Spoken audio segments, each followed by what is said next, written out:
Help Yeah, yourself. I'm going to comment on it. Hello, everybody. Hello, everybody. I'm gonna just fix Lisa's our gonna press all the screen. buttons. She's pressing buttons. I literally was just. Yeah, I literally just timer. warned her. I'm I gonna be told like, you I I'm was gonna be gonna. pushing all the buttons. I Anyways, said you're gonna press the buttons. I'm gonna tease you. That's how it's gonna go. Everybody, how are we today? How are we? The royal we? How are we? The today? royal we? What's that? How mean? are we today? Is that like a? What do you mean? When you say royal we instead of how's everyone? What is the royal? We are not amused. What is the royalty reference?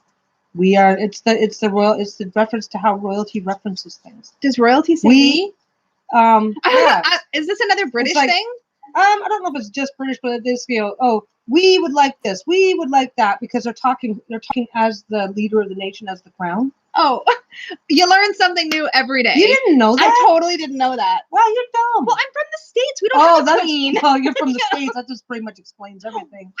Wow. Ooh. Wow. Okay, let's make sure we're actually both in frame. And hello, everybody. Hi, Anna. Hi, Jack. No offense to my American friends, but it's really important to me that I torment my wife. That's part of the show, really. Yeah, pretty much. Hi, Song of the Healer. I'm so glad you made it. What time zone are you in? That's probably what it was. Yes, and Dora did used to say that I'm bewitched.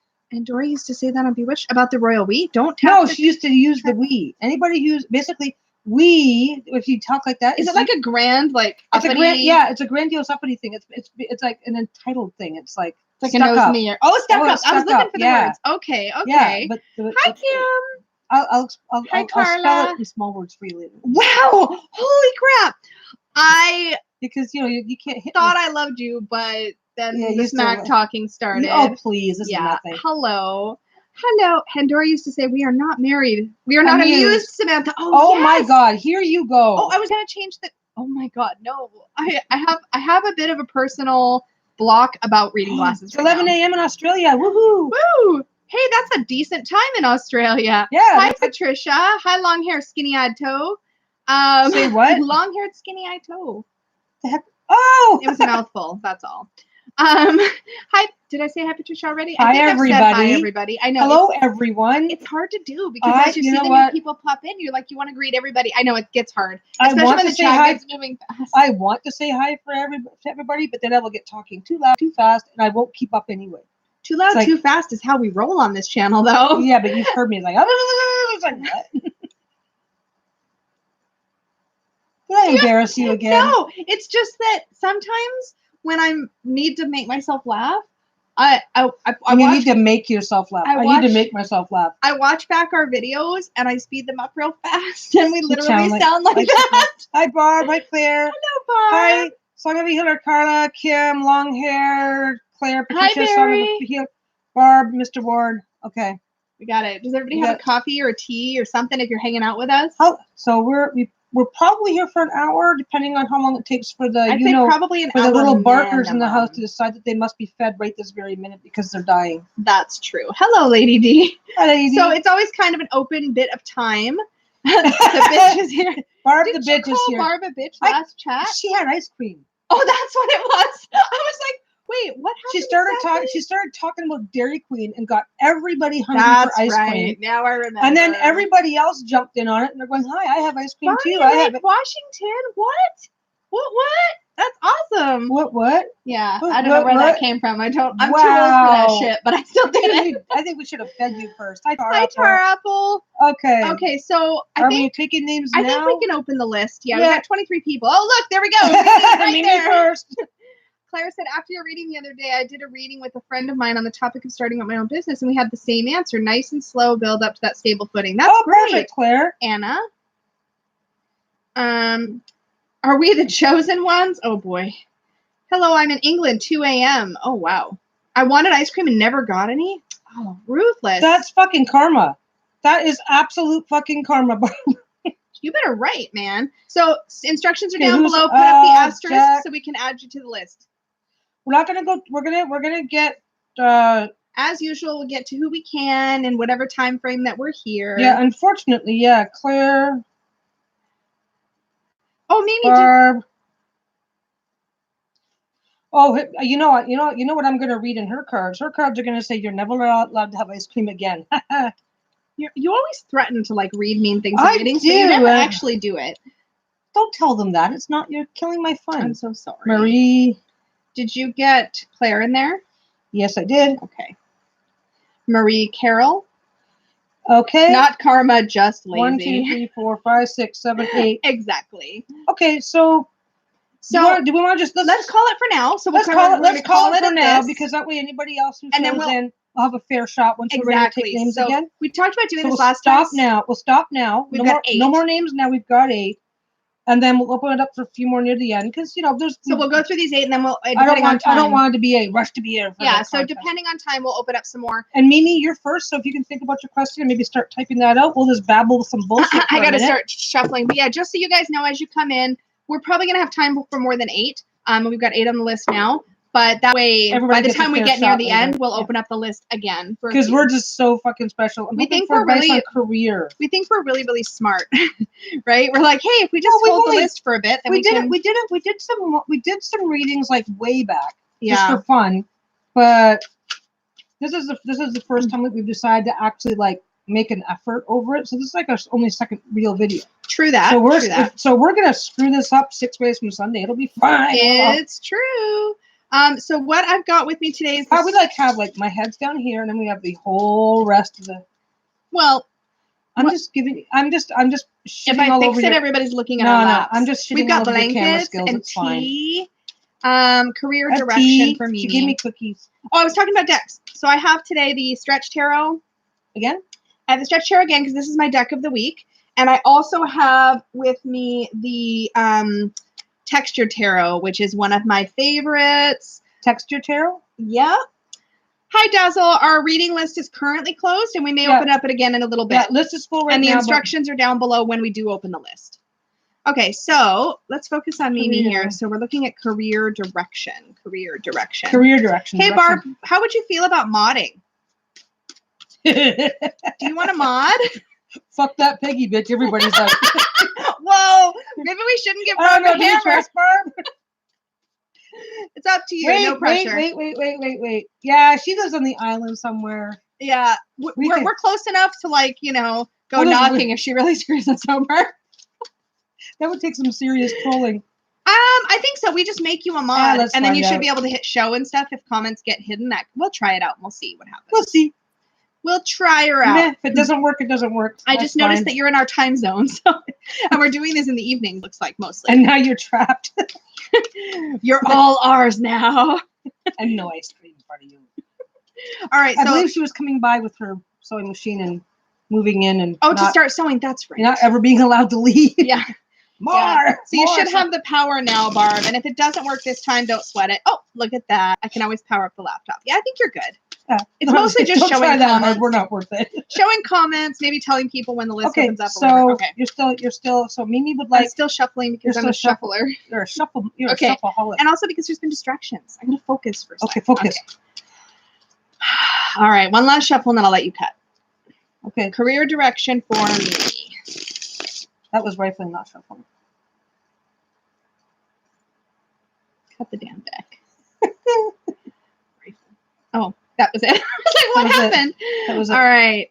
The theme song is Should I Stay or Should I Go? Okay. So we're going to go, what should... Crux? Yeah, we've decided to trust Barb. Good luck, everybody. May the odds be ever in your favor. So for Mimi, it's going to be Crux. What should you do? What shouldn't you do? Sound good? Yep. Okay. So should you stay or should you go? The Crux is the 3 of Swords. This is the Sorrow card. I see this as the lesson. This is my personal keyword for this deck. It's like the 3 of Swords to me is like all about what experiences have you had? Probably the not so pleasant ones. I love that gimlet eye.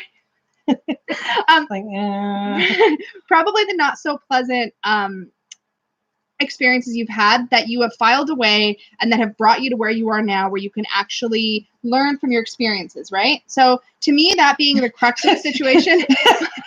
Okay, so Barb's getting into the theme of this. Oh my God. Okay, I think we're all still on the.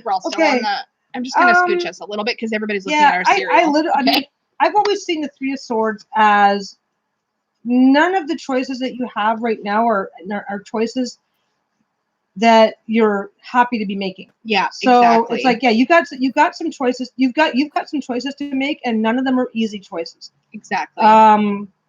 It's really very basic. I just keep seeing Barb like my slaves. You must thumbs up.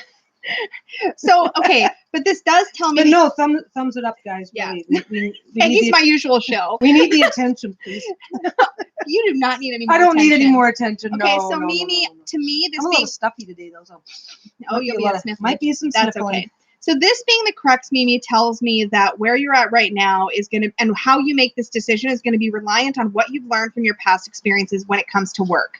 Hi, Cece. List is closed for now, but we're going to open it up later once we know how much time we have left. Like that. Yeah, so we're going to get through the ones we have for now. And then the card slinger power couple. Lisa's way better at it than I am. I'm like... Peggy's an excellent intuitive reader. You just don't know that. You haven't memorized the cards. I'm very intuitive, but I still have trouble. Sometimes I have to be reminded, what's the basic idea behind this card? Okay. Yeah. That's why I go first. That's kind of, yeah. We're not trying to hide anything. She's way better than I am. Oh, geez. Okay. So what should you do? The 8 of Pentacles. This is the skill card. I see this card as mastery. This is the point in your journey where you've learned your lessons and you're applying those lessons in your life. And usually this is also the point in your life where you're doing kind of more repetitive work. So you've kind of done the grunt work where you learn all the variety. And now a lot of it is about plugging away and just doing the thing you're good at. So in the what should you do category, this tells me that you need to move into a direction with your career that benefits from your experiences and that repeats the same types of work you've tended to be successful at. See, I don't necessarily see it as repetition. Because that can be what it means. But basically, it's like, where are your strengths? Make the choices Play that to your best you. strengths. Yeah, make the choices that play to your strengths. Mm-hmm. Very simplistically is how I'm seeing this as very simplistically. You've got some hard choices to make, but you've got some skills. Do the thing that best matches your skills. That's kind of how I'm seeing it. And what shouldn't you do is King of Pentacles guidance. Now, in Ethany's book, Your Tarot Court, she calls this the manager. And so the King of Pentacles is somebody who's very grounded in their earthly, in the earthly realm, right? He's the king of the earth. And this is what you shouldn't do. What you shouldn't do, which to me tells me focusing too hard on the exact dollar figure of the income you make is probably what you shouldn't do. Or focus on what other people are telling you they want you to do versus what you really know you want to do. Yeah, exactly. So if I were to wrap all of this up in a neat little bow with the 3 of Swords being the crux, there's a certain degree. Yeah, there's a certain degree of difficult decision. Like none of your decisions are going to be like necessarily 100% perfect. To me, what I see this as is, okay, 3 of Swords is the crux. Learn from your past mistakes, but also learn from your past successes.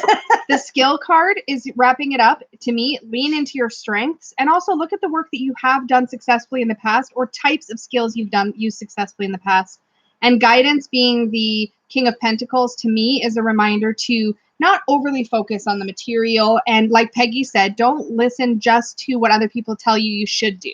Yeah, cool. There's always somebody with an opinion that says, I think you should do this because I think you will be happier that way. It's like, what do you think you should do? Exactly. Anna is next. Hopefully that was helpful, Mimi, and gives you some idea of where you're headed. You're definitely feeling some pressure over what you think you should be deciding, but yeah, I think the King of Pentacles can be a very dominant personality in your life. Well, and take a serious look at what your skills are and look at what your options are in regards to following that. Oh, Lynn's like, I was just wondering what to watch while I have supper. We are here for your viewing pleasure. While Anna formulates her question, if you have any feedback for us, Mimi, always open to it, but you don't have to share anything you don't want to share. Yeah. I'm going to probably switch over and shuffle the next deck. You're going to switch decks. I like switching decks. I'm not... Oh, good. You're welcome. So, Anna, we're ready for your question whenever you are... Oh, there it is. My design career and sole purpose, man. Just do what I love full time, make millions from it in Paris. Of course. Insight about my design career and sole purpose. I'm still doing work that is not it and not living where I want. What do I need to know right now to manifest my intention in miraculous quantum leap and change things in a flash? What a beautifully worded question. I love how clear that was. Take note, folks. You definitely have a very clear vision of what you want. It's helpful to have, to be holding a clear vision of what it is that you're after and to really hold the space in your mind for that vision that you are working towards. Yeah, back to while you're shuffling forever and ever and ever. Yeah, see, that's kind of what I was seeing in the reading too. It's like for Mimi, it's like basically decide what's going to play most. I would say that take a really long look at regardless of where the money is, take a look at what's going to play the best against your actual skills versus the skills that you're using on the job now. Well, and money isn't the only factor. Yeah, no, and exactly. So we're saying the same thing. Okay, so let's do Anna. Let's get this. Let's do Anna. Anna, concentrate. That just sounded really bad, didn't it? It did. All right, you ready to cut? Look at you grabbing hands. I love calling Piggy names on my channel.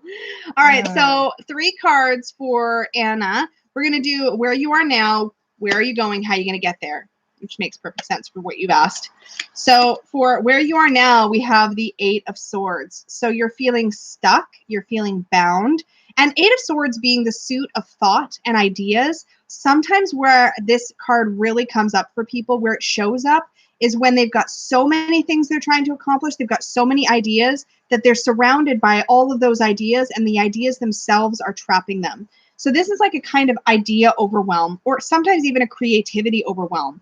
Sometimes when this comes up for clients, I feel like this is telling you that you maybe need to laser focus on baby steps, on taking things one step at a time. You've got a pretty big list of what it is that you want, but how are you going about focusing on making all that either work together, which because that could be part of it, or are there smaller things that need to be focused on first before all the bigger things start coming together?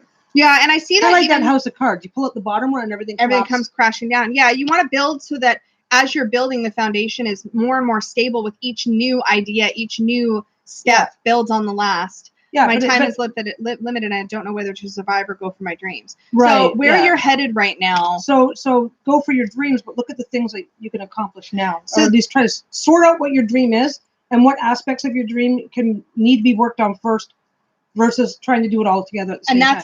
That's kind of like where you are now, right? Yeah. So where you are now is an overwhelm to a certain degree and a bit of being stuck. And where you're headed is Knight of Swords. Knight of Swords, so still swords again, is kind of like in Ethany's book, she calls him the warrior. And I see the Knight of Swords as somebody who has a tendency to be hasty, but also somebody who definitely goes for the gusto, like goes for their dreams. And I think that with this being where you're headed, you're moving into a place where you're going to be able to take a massive leap forward and do it in a bold way. That's definitely where you're headed. So you're on the right track now. So the question is going to be, how are you going to get there? Does that make sense? So what do you think about him and this idea of that forward movement, that rushing? No, I definitely see that. But the Knight of Swords can also be a little reckless and might end up rushing forward right into a wall of lances. Yeah, exactly. Yeah, you've got to be careful to look out for because I mean, when you're getting 2 swords in a row like that, very heady. It's very in your head. No, it doesn't mean give it up and move on. No, but again, I think we need to reach back to the 8 of Swords and say, there's a lot of stuff that could really fuck this up for you. Yeah. So focus on the things that. Well, and this is where she's currently headed position too. So just keep that in mind. Well, and sometimes, I mean, if you're in that opportunity, sometimes you run into the wall of lances, and sometimes you jump over it. But I do think prepared. Be prepared for the jump. Right? Be prepared for the jump, but also know that you're headed to a place where you'll be able to make a really powerful jump forward. Yeah. You just want to lay the groundwork so that jump is going to be on solid ground and you're not going to land in a pit or something. You know what I mean? Wall of lances. So we're saying wall of lances. I'm sorry. I should stick with the metaphor. It's like, oh my God. That's a very bloody Oh, it's not. I mean, it can't be. You jump into a pile of lances. You've got shit to sort out. Yeah. For sure. But that doesn't mean that it's not possible. Thank you, Mimi. And so let's look at how you're going to get there.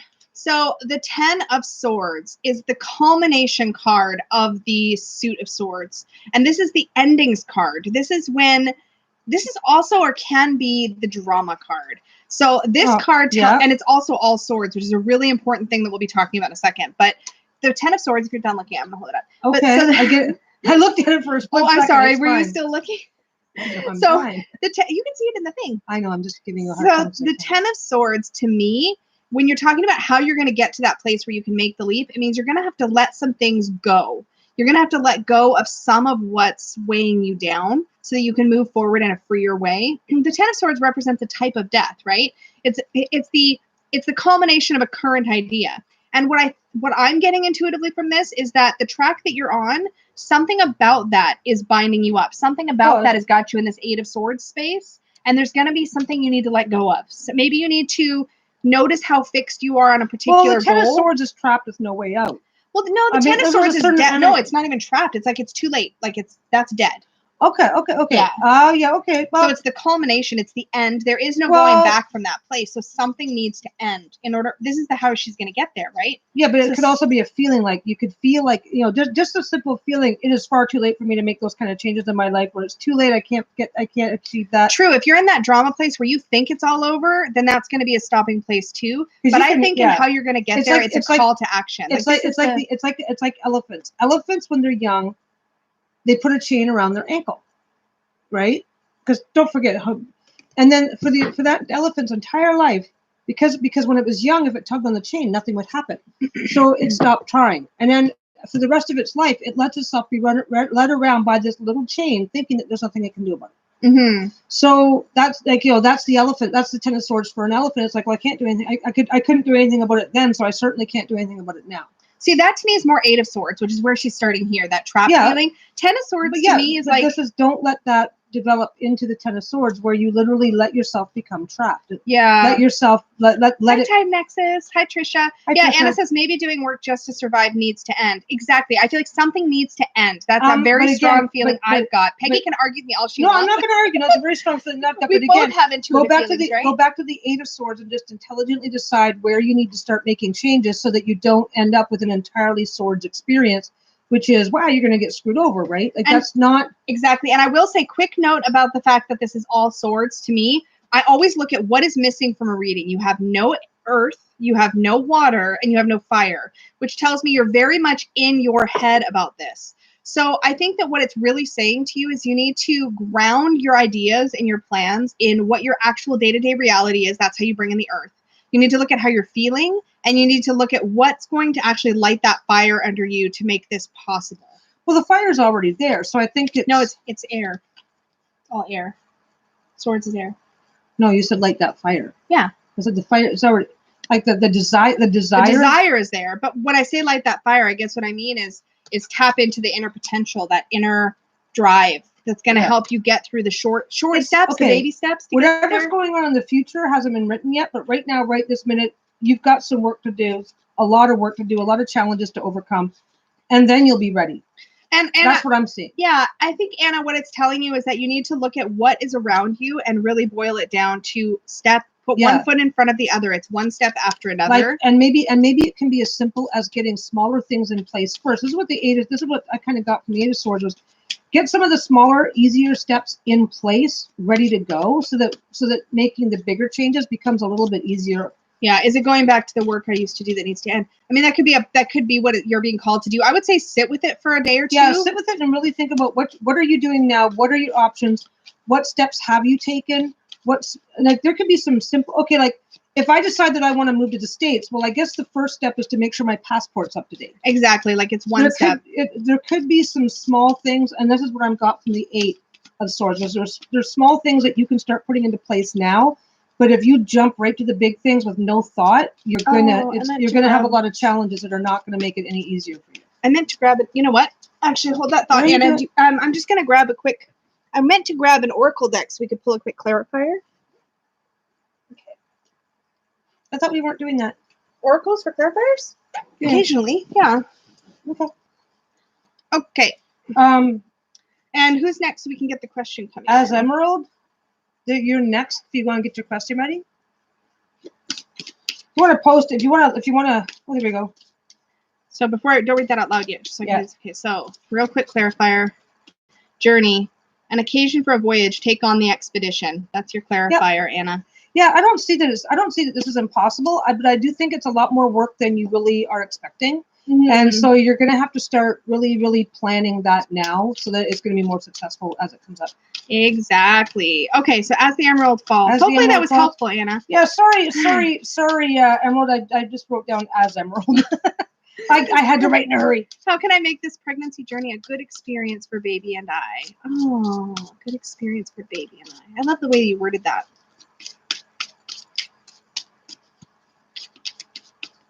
Okay. He's like, oh, he's so antsy about that. Are you done shuffling yet? Are you done? Oh, every now and again I was going to go, that's enough. No, you don't. Yes, I do. For realsies? Watch. Time for you to cut. I know this is all that you. Okay. You know, it always gets itchy when you do readings. It does. Okay. I'm the one with the sniffles today. I know. It's just a thing that happened. So who's got rain? We finally, have rain. finally. We have had this weird overcast humid thing going on for days and days and days now. So I'm actually happy that I woke up this morning to a sheet of water coming down. Let's do mind, body, spirit for this. Look at the mind, the body, and the spirit and how you can best support your journey for you and baby. I like it. So in the mind, we have perception, the Queen of Swords. The Queen of Swords is that person who's going to tell it to you straight. And in the mind, this is a perfect card to pull up. It's like, don't be afraid to listen to the advice that you're given by the people that you trust, the professionals that you trust.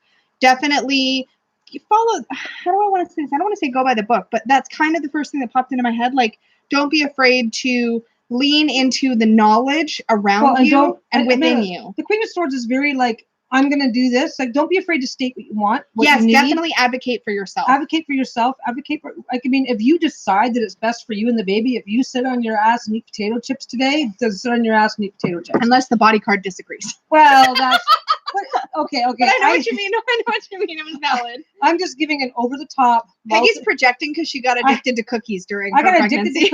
I got addicted to cookies and I stopped being able to eat bacon. But it's too salty for me. I can't deal with it now. No, I mean, you don't be afraid to discuss. Barb, I had Doritos for dinner. You're our spirit animal. Oh, Doritos are fun. I like Doritos. I'm sorry. I interrupted you. So it's not just about listening to professionals. It's about also listening to yourself. Yes, be your own authority. Be your own authority. Absolutely. You know. Yeah, the Queen of Swords takes no shit. You know what I mean? Like, because you're not.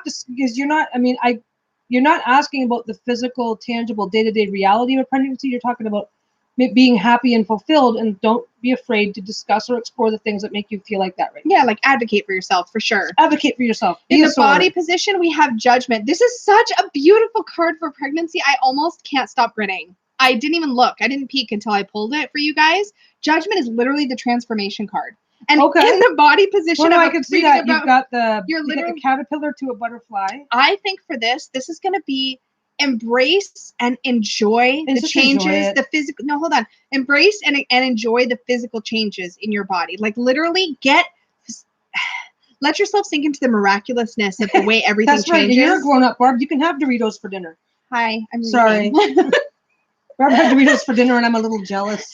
Let yourself enjoy this experience for the unique experience that it is, and don't be in such a hurry, especially in the beginning, to be waiting for it to end. Even the uncomfortable stuff. Well, that's not so easy. Well, it's like, I'm oh my God, get this thing out of me. I'm the flowery person that's like never actually had children, so like listen to Peggy. But I'm just saying, like, to me, the card of transformation and stepping into a new reality. That's, I mean, transformations are amazing. They're fun. The body position, they're fun, they're easy, they're fulfilling, and there's elements of it that are work, and that's fine too. And there's probably elements that are going to totally suck. Enjoy the journey. Just enjoy the journey. This is literally a caterpillar into a butterfly. Yeah. Like, how perfect is that? I'm just having a moment. I'm sorry. It makes me so happy. There will be the I'm the big fat butterfly that can't get off the ground. Okay, fair enough. It's normal. So there's big fat butterfly. Pregnancy comes with the good, the bad, and the ugly. That's fair. That's fair. Don't let the ugly like let's be one. Anybody who's had kids in this room can tell you the same thing. There's that day where when I was pregnant with John, my oldest, the baby turns, and this is completely normal, but he turned in such a way that his head was lodged into my pelvis floor in such a way that every time he shifted, I felt like I was getting kicked in the junk. I should high five him next time. Oh my God, yeah. It's like, it's absolutely, let yourself enjoy the experience. It really is beautiful, yeah. And on those days when you are feeling like a big fat bloated butterfly, Lynn's like, don't worry about all those misaligned organs. Yeah, you're good. You're good. You're good. Let's look at spirit. Yeah, it's like they never go back with meh. So yeah, don't let enjoy the transformation. Enjoy everything else about it. I think this is going to speak more to. Don't worry. Just don't worry. This card is going to speak more. This is the spirit side, and this is going to speak more to, I think, Peggy's point. But this is the 5 of Cups, which is disappointment. Now, where was that position again? Spirit. Spirit. Yeah. So to me, this is like a reminder that there are all kinds of like little grieving processes that I've heard other people go through, right? There's the grieving your life before being pregnant, before having a child. There's also grieving processes I've heard people talk about when just from being pregnant to actually having the baby. Well, there's people go through, right? There's a lot of anxiety around. There's a lot of anxiety around pregnancy. Oh, it's even so when late. you're trying, even when you're super excited and everything's fucking amazing, because you know. And the whole point of the Three of Cups, and this card doesn't show it very well, but the whole point of the Three of Cups is typically you have 3 cups that are spilled and 2 that remain upright. And the idea is don't cry over spilled milk. Try not to let yourself get hung up so much on the things you can't control that have already happened. It's really easy. It's you know what? It's really easy. It's like, oh, but I'm going to be making less money because I'm off on maternity. I'm making less money. I have to go back to work. I don't let that freak you out. Don't let this beautiful transformative event. Don't let your butterfly. I really like this butterfly. Well, apparently my butterfly is big, fat, feeling crappy about itself and can't get off the ground. Anyway, don't stop. Are you seeing this? I'm like, I really like the card. The card. She's like, give it back, give it back, give it back. Okay, the other thing that actually occurred to me, because this is in the spirit category, and we're really focusing on the mind here, but I think when we're looking at it from a spirit perspective, try not to there's a bit of disappointment. The keyword is disappointment on this particular deck, and I think it could be easy to get a lot of hype up about how certain parts of the pregnancy might feel, and to be like, it's going to feel magical and transformative, and then you're in it and you're like, this doesn't feel like I expected it to feel. You know what? But I mean, and that can drag your actual spirits down. Like you might actually go through some difficulty with mood, right? One of my lovely cousins was so one of her many cousins. Peggy has a lot of cousins. My cousin was so utterly fixated on having a little girl that when she had a boy, she was distraught, and it took her weeks to get over it. That's actually the first thing that popped into my head when I saw this card, but I didn't know how to articulate that. Was like, what if you're expecting a boy and you get a girl? That's normal to experience that, right? Okay, like you expect this beautiful little angel that is exactly the right size, exactly the right weight, sleeps through the night from day one. Oh God, if only that happened. You're back to work and in perfect shape in 2 weeks. It's like, so you're like edging away from it. Well, because you smell funny. I do not. Oh wow. Well, I'm deaf, and no one. This ear does not work for a reason. So yeah. So. Hi, Divine. We'll open up the list again in a little bit, but it is full for now. So we'll take questions. Yeah, sorry, Divine. Later. This is closed. So yeah, I mean, the disappointment is when you're a new parent, you get so stuck in your own head that. Like Kim says, or you have a birth plan and baby doesn't comply. Baby never complies. Are you freaking kidding me? Like. No. I came very close to having John at home, and Stephen came out so fast the doctor had to literally catch him before he hit the floor. Barb, I mean, my mom expected. She's like, it's a boy, and she's holding him up by his foot. Look at Barb's coat. I'm sure my mom expected a little angel, but she got me. Exactly. Anyway, Hi, Shin Shin. Okay. So now we're scaring the poor girl. Yeah, like Time Nexus Snake. Go with Time Nexus. I can't even talk. Like Time Nexus said, I think you just got to go with it and see what you feel you need when the time comes. Exactly. Don't be afraid to say what you want. Don't be afraid, and don't. And who's up next? Yes, I had a lot of, and okay, we all did. Oh my God, we all did. I was going to be the most perfect mother in the history of creation. I was going to have the perfect pregnancy. Everything was going to be amazing. And oh my God. You're welcome. You're welcome. And best wishes. Yeah. And let things go how they go.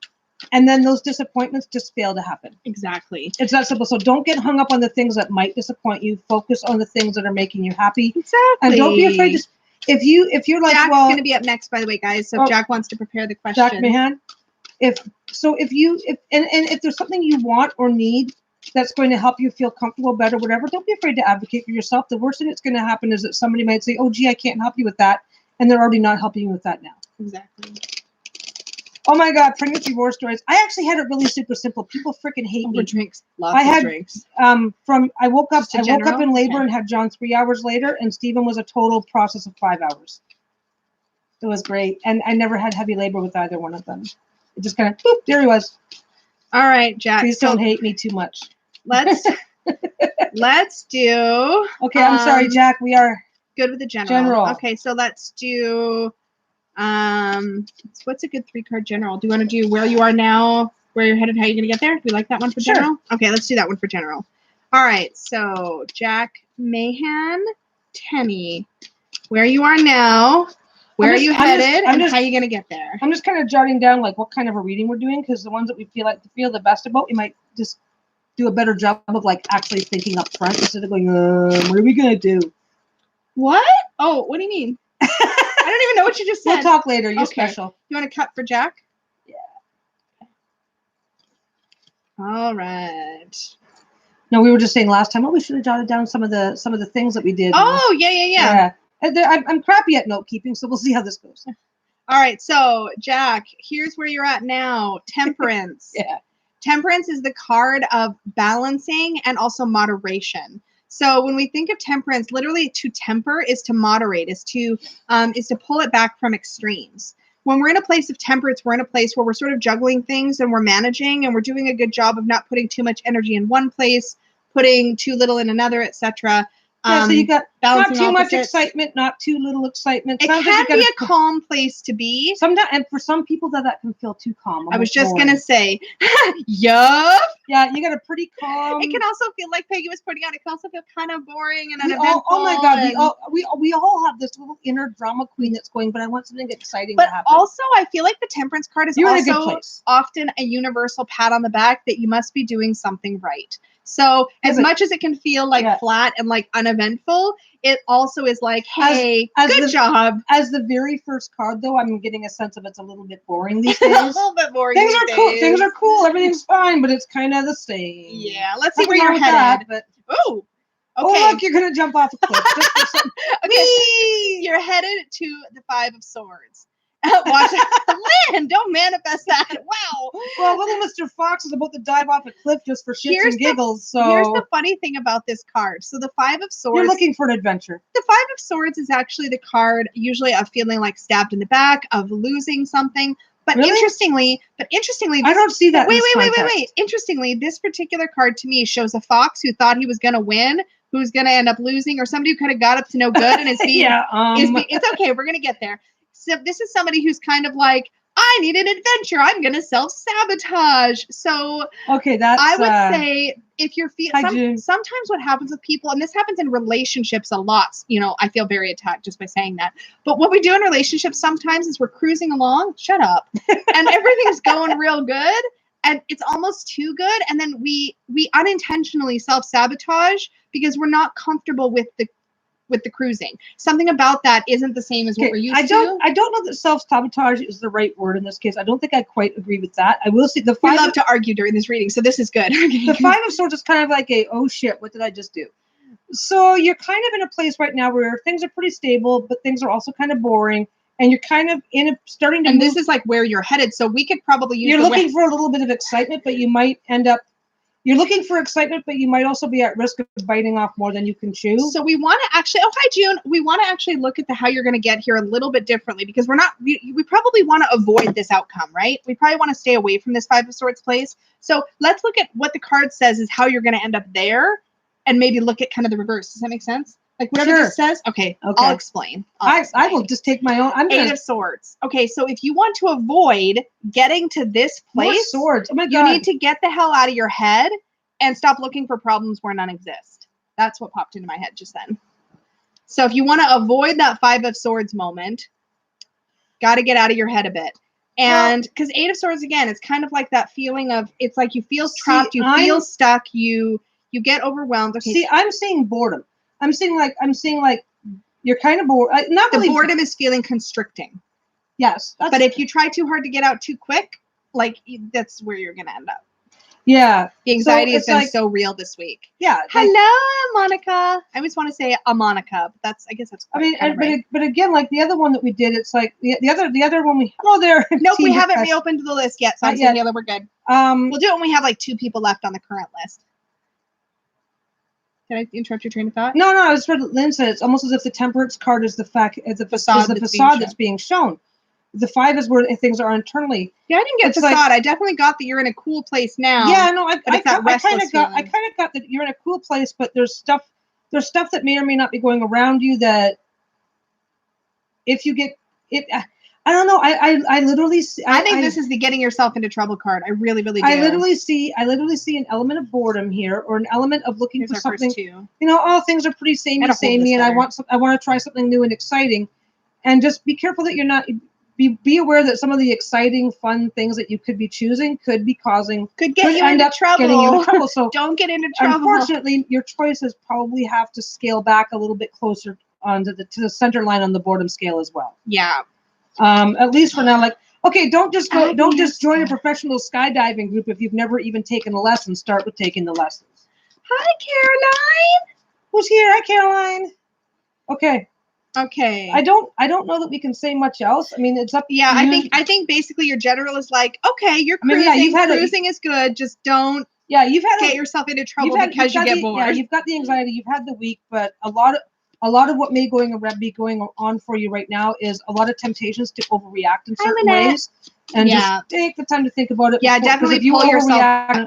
Because really, temperance is saying you're fine. Any anxiety that you're experiencing is probably not something you need to act on just yet. Hello, B.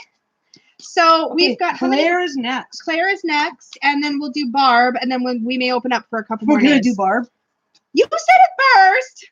No wonder she didn't stop by and visit when she was in Langley last week. I'm still mad about that. I'm not. Well, because you wanted to do Barb. Okay, we're gonna not make it weird. Okay, Claire. When don't we make it weird? Hello, Claire. I have a tarot group which I love, and we have 38 members, but 5 to 8 regulars. How does this group's future look like? Groups run for 3 years. Okay. People love their space to share anything tarot. Okay, cool. So we're going to be looking at the group dynamics here. Yeah, see, Barb's smart. She's just ignoring our shit now. Yeah, right? Like she has to. It's just like survival at this point. Pretty much. But she doesn't have any ice cream. What should we use for the 3 card positions for this? What do you think? Okay, well, you have a dynamic. You have a group. And you're checking in on the dynamic to see what kind of a future is in. So honestly, anything that could be related to a relationship spread. Okay, so so why don't we do where things are now? Yes, there is a Langley in southern BC, about 30 minutes from us. So I have a tarot group which I love, and we have 30 members. Okay, so what we're gonna do, Claire, is we'll look at the first card position will be the overall current situation, the current status of the group, things you need to be aware of. And then we'll look about. The list is full right now, B, but if we have time, we'll add some more in a few minutes. Yep. And then, so we'll look at sort of where things are now, group dynamics wise. Then we'll look at how to kind of improve things, like what the advice is. And then the last thing will be just pitfalls to avoid. So we'll go current group dynamics, current situation, what to do, what not to do. It's correct what to do, what not to do, basically. Kinda, yeah. Yeah. Okay.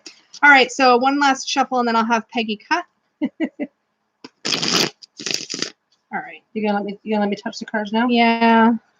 Here we go. All right. So, Crux, where are things now? June, we are in BC in the lower mainland. Yeah, we're in a little town called Coquitlam, right near Vancouver. A little BC. town. It's not that little. It's not what it is. I don't think Coquitlam's that big. So, home, 10 of Pentacles. This to me is such a wonderful card for the current group dynamics. It tells me that people there feel safe. Like this, look at this card. Okay, yeah, people definitely feel cozy. They feel safe. They feel like it's a place they can be themselves. The people that are in the group right now feel they feel very comfortable. They feel a very strong sense of family, nurturing, safety. Yeah, I think that's a really positive card for where you're at now. It might not be a big group, but it's a solid group. Yeah, very solid. I definitely get the feeling that the people there feel respected and they feel like they can be themselves, and that's a great place to be starting from. I think it's all things good. Let's look at how we can grow or improve the situation here. Well, no, she said, how does the group's future look like? Yeah, that's what I'm doing. I'm saying like how to kind of like okay. So let's look at future. Is it going to stay small and is it going to grow?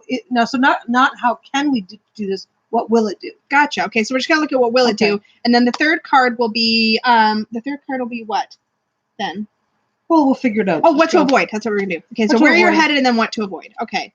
So where you're headed, diligence, the Page of Pentacles. So we have the 10 of Pentacles for our first position, kind of where things are at now. And then the second card is Page of Pentacles. And the Page of Pentacles is the one who really likes to like dig in and get their hands dirty. To me, the first thing that pops into my head, because Page of Pentacles people are like kinesthetic learners. They want to get their hands on stuff they want to do in order to learn. And so the first thing that popped into my head was that one of the things, and I know this wasn't, we decided this wasn't going to be an advice card, but whatever. What jumps into my head is that the group would really enjoy and benefit from as many hands-on active activities as you can put in there. Like as many exercises, things that get people doing and not just intellectually learning. Yeah, well, I get the sense and maybe you've got a lot of that already. The people that are in the group now are pretty dedicated to making sure that it stays not necessarily the same in terms of numbers. Whether or not the group grows, they're definitely determined and willing to do the work of keeping the same environment. Oh, I know where Aurora is.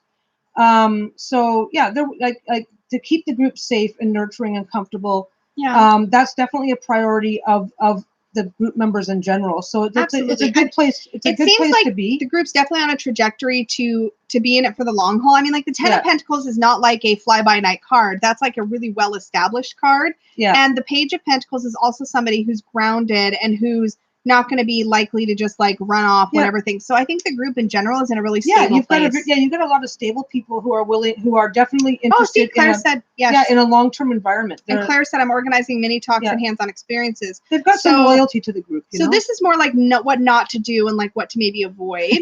Hello, Alice. Voila, Alice. 8 of Wands. And this is literally what I just said. So 8 of Wands is like the fast movement card, right? So I was wondering too. So 8 of Wands being the fast movement, this is the what to avoid or what not to do card. And given that everything else is so slow moving and stable, I definitely think don't try to change anything too quickly, right? It's kind of like that. If it's not broke, don't fix it. Yes, totally. Bringing more things into the group is fine, but don't feel like you have to force things to happen. Yeah, absolutely. But overall, I feel like your group's in a really great place. Like if you look at all three together, and with movement, I mean, I sense that the group will grow, but it may not be it. But slow growth is best.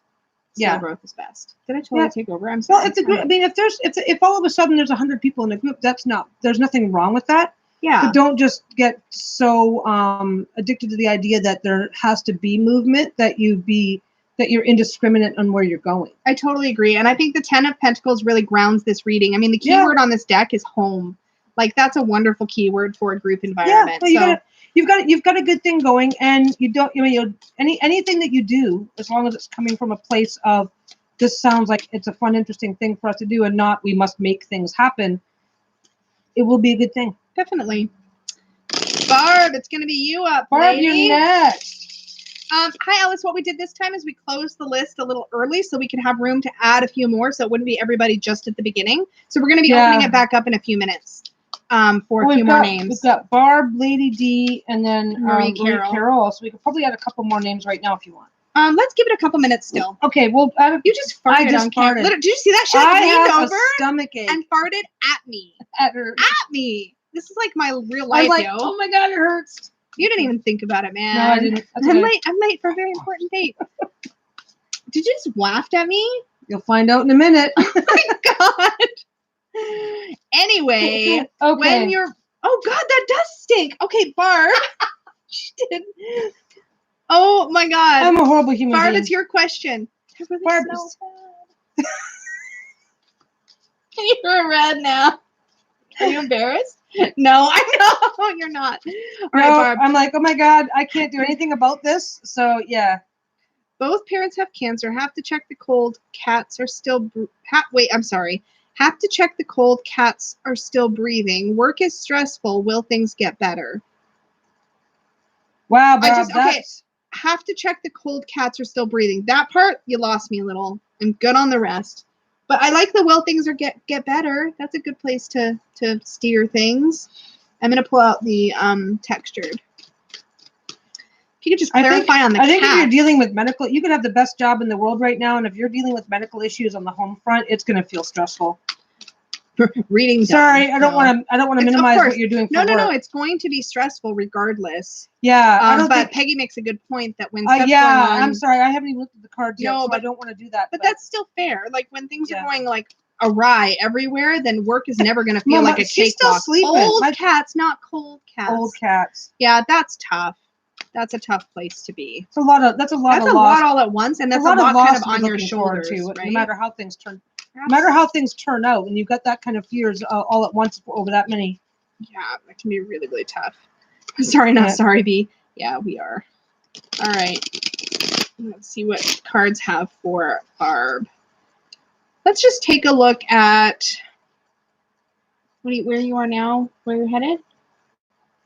How are you gonna get there? Or do we want to look at like mind, body, spirit? Do we want to look at just 3 cards, see what comes up? I think we already know where she is now because she just said so. True that. So snark.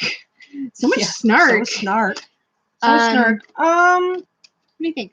Well, let's do soul, shadow, spirit. Maybe. No, that's a little much. I mean, I think we're just looking at. We can just pull 3 and see what comes through.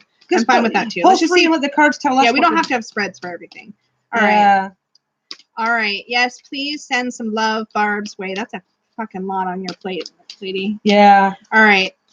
Are you ready to cut? I already did. Oh, come on. With the farting, I can still smell, by the way. This is why I need incense. Even if you can't. I should have brought incense out for that. Stop waving it at me! No, that's what. Oh, God, stop! Anyways, and my parents are behaving like 2-year-olds. I'd like to smack them. Maybe you should. Yeah. No, bad advice on YouTube. Bad advice, okay. Bad advice. First card. Let's give them Doritos for dinner. So that they can fart like you. I didn't have Doritos for dinner. You gave me cookies. 7 of Wands. This is very much the hold your ground, keep the faith kind of card. A lot of times the 7 of Wands, I mean, how perfect, this image isn't the greatest for it, but the 7 of Wands usually depicts somebody being on the high ground and all these people are coming at them and they're like leaping over them or they're fighting back. It's a place where you feel like you're being attacked from all sides, which is exactly what you described. But the 7 of Wands is the victor in the end. They're the person that manages to stick it out, right? Right now I'm still a smart ass. Yeah. What do you get from that? I don't know if you've noticed, but there's a silhouette image of a screaming faces on the other side. Like, I mean, basically it's like, well, a little close, but that's it's no, it's good to see the faces. Yeah. I mean, like, yeah, you got some shit going on that you you are the one that has to handle them. And how perfect is this for what you described with your parents acting like 2-year-olds? Like here you are in the center, and there's those. That's so perfect for that. In the context of what you said is going on, this card is like spot on for just you have to be the adult right now, and it's certainly not a fun. It's happy a lot. Time. It's a lot, and it's not fun, happy, fun times. I mean, and the Wands. I mean, you're trying to keep the faith, and you're trying to keep your flame burning, and you're trying to do all of that stuff, and still keep yourself going too. It's. Yeah, I think in this particular context, this card is also a reminder to center your self-care, just the minimum self-care, like the kind of stuff that keeps you going. Be aware of your need for self-care. Yeah, absolutely. Absolutely. The second card is Page of Swords. Page of Swords. And the Page of Swords is like, I love how, I'm referencing Anthony's book a lot because I just read it, but she calls the Page of Swords the detective, and I really enjoy that. I see the Page of Swords as the learner, the person who uses information as a support or as a coping mechanism. And this is me when there's crisis in my life. When there's crisis in my life, I am instant Page of Swords. I'm like, give me the information, give me all of the information. I want to fully understand what I'm dealing with. And I feel like this is definitely something you're leaning into right now is information. Or if you're not currently leaning into it, it may be a call to lean into some of that more technical gather your resources. Yeah, gather your resources. Be educated. It's very much a learning kind of card. I mean, I'm certain that you've had no choice but to educate yourself on a whole lot of things. Yeah. With this stuff going on. And just I find it interesting that in the background of this card, there's actually a Cretan labyrinth. So you can see it, the white lines. And when labyrinths show up, to me, there's often a reminder that we're about to say, Lynn, gather your resources, know what your resources are, and gather them and call. Do the calling. Do that. That's because she's holding a sword. Yeah. It's like she's standing on her resources, and that's her resources are what's talking about the labyrinth, though. Okay. I wasn't. The labyrinth actually is usually, to me, a really, really good page of wrenches. I have a wrench. To me, it's like that labyrinth symbol is a reminder that you're going to go into an experience, but you're going to be spiraling your way back out. So it's also a reminder to see the light at the end of the tunnel. You might be in what feels like the middle of all of the crap right now, but just know that you're going to be spiraling out at some point, and things will get better. It's just a matter of seeing things through and getting through, like keeping your light flame lit, right? Sorry. Did I totally interrupt your train of thought? The way this card is, her hand is held this way, but her head is turning back. I know there's a weird perspective thing. If you look at, and maybe that's part of the card. If you look at the way that the card is lined up, you really can't tell if you're looking at her from the front or the back. Yeah. Because the one arm is angled so that she should be looking forward and we should be seeing the back of her head. Yeah. Her head's twisted back so far and her feet are Jen. facing the other way. Hi, Lynette. It's very, I don't know if that's intentional or just a style of art that's being used. But yeah. We'll be opening up the list again here in a few minutes for a few more names, but we are full for right now. Yeah. But we will be opening it up soon. Make use of your resources. Let's and hold up all. And we have a third card still. We have a third card. And don't forget, like, resources are the weapons of the sword of this particular card. That is super true. Yeah, super true. And the Knight of Wands is your third card. And the Knight of Wands is very much about digging into your inner strength, being the warrior, being the maybe warrior adventurer, the person that's going to dig into their inner fire and power through to a certain degree. I mean, there's the lion symbology here. There's it's like incredibly phallic symbolism there. Nobody says I'm going to ride that fucking lion, but once you're saddled up, you pretty much have to fucking deal with it. That is an excellent one-liner. Exactly. That's exactly the energy from that card. Yes. You may not have asked for it. You didn't ask for this, but try not to get bucked off. You know what I mean? Well, it's not even that. I mean, you didn't ask for it, but now that you're there, you ride the hell out of it. Ride the hell out of it. You've got what you need. Yeah. Yeah, right. You've got what you will be fine. It doesn't feel like it right now because you're riding a fucking lion, because lions are fucking scary, but it's still, you're still doing it. You know, it's one of those sucky things, and it sucks, and it super sucks because you didn't ask to be saddled up on a lion, but you have what you need to deal with it. Yeah. As much as you're not as much as you're not having a good time. Kitty. To me, though, the one figure she'd be like, Kitty.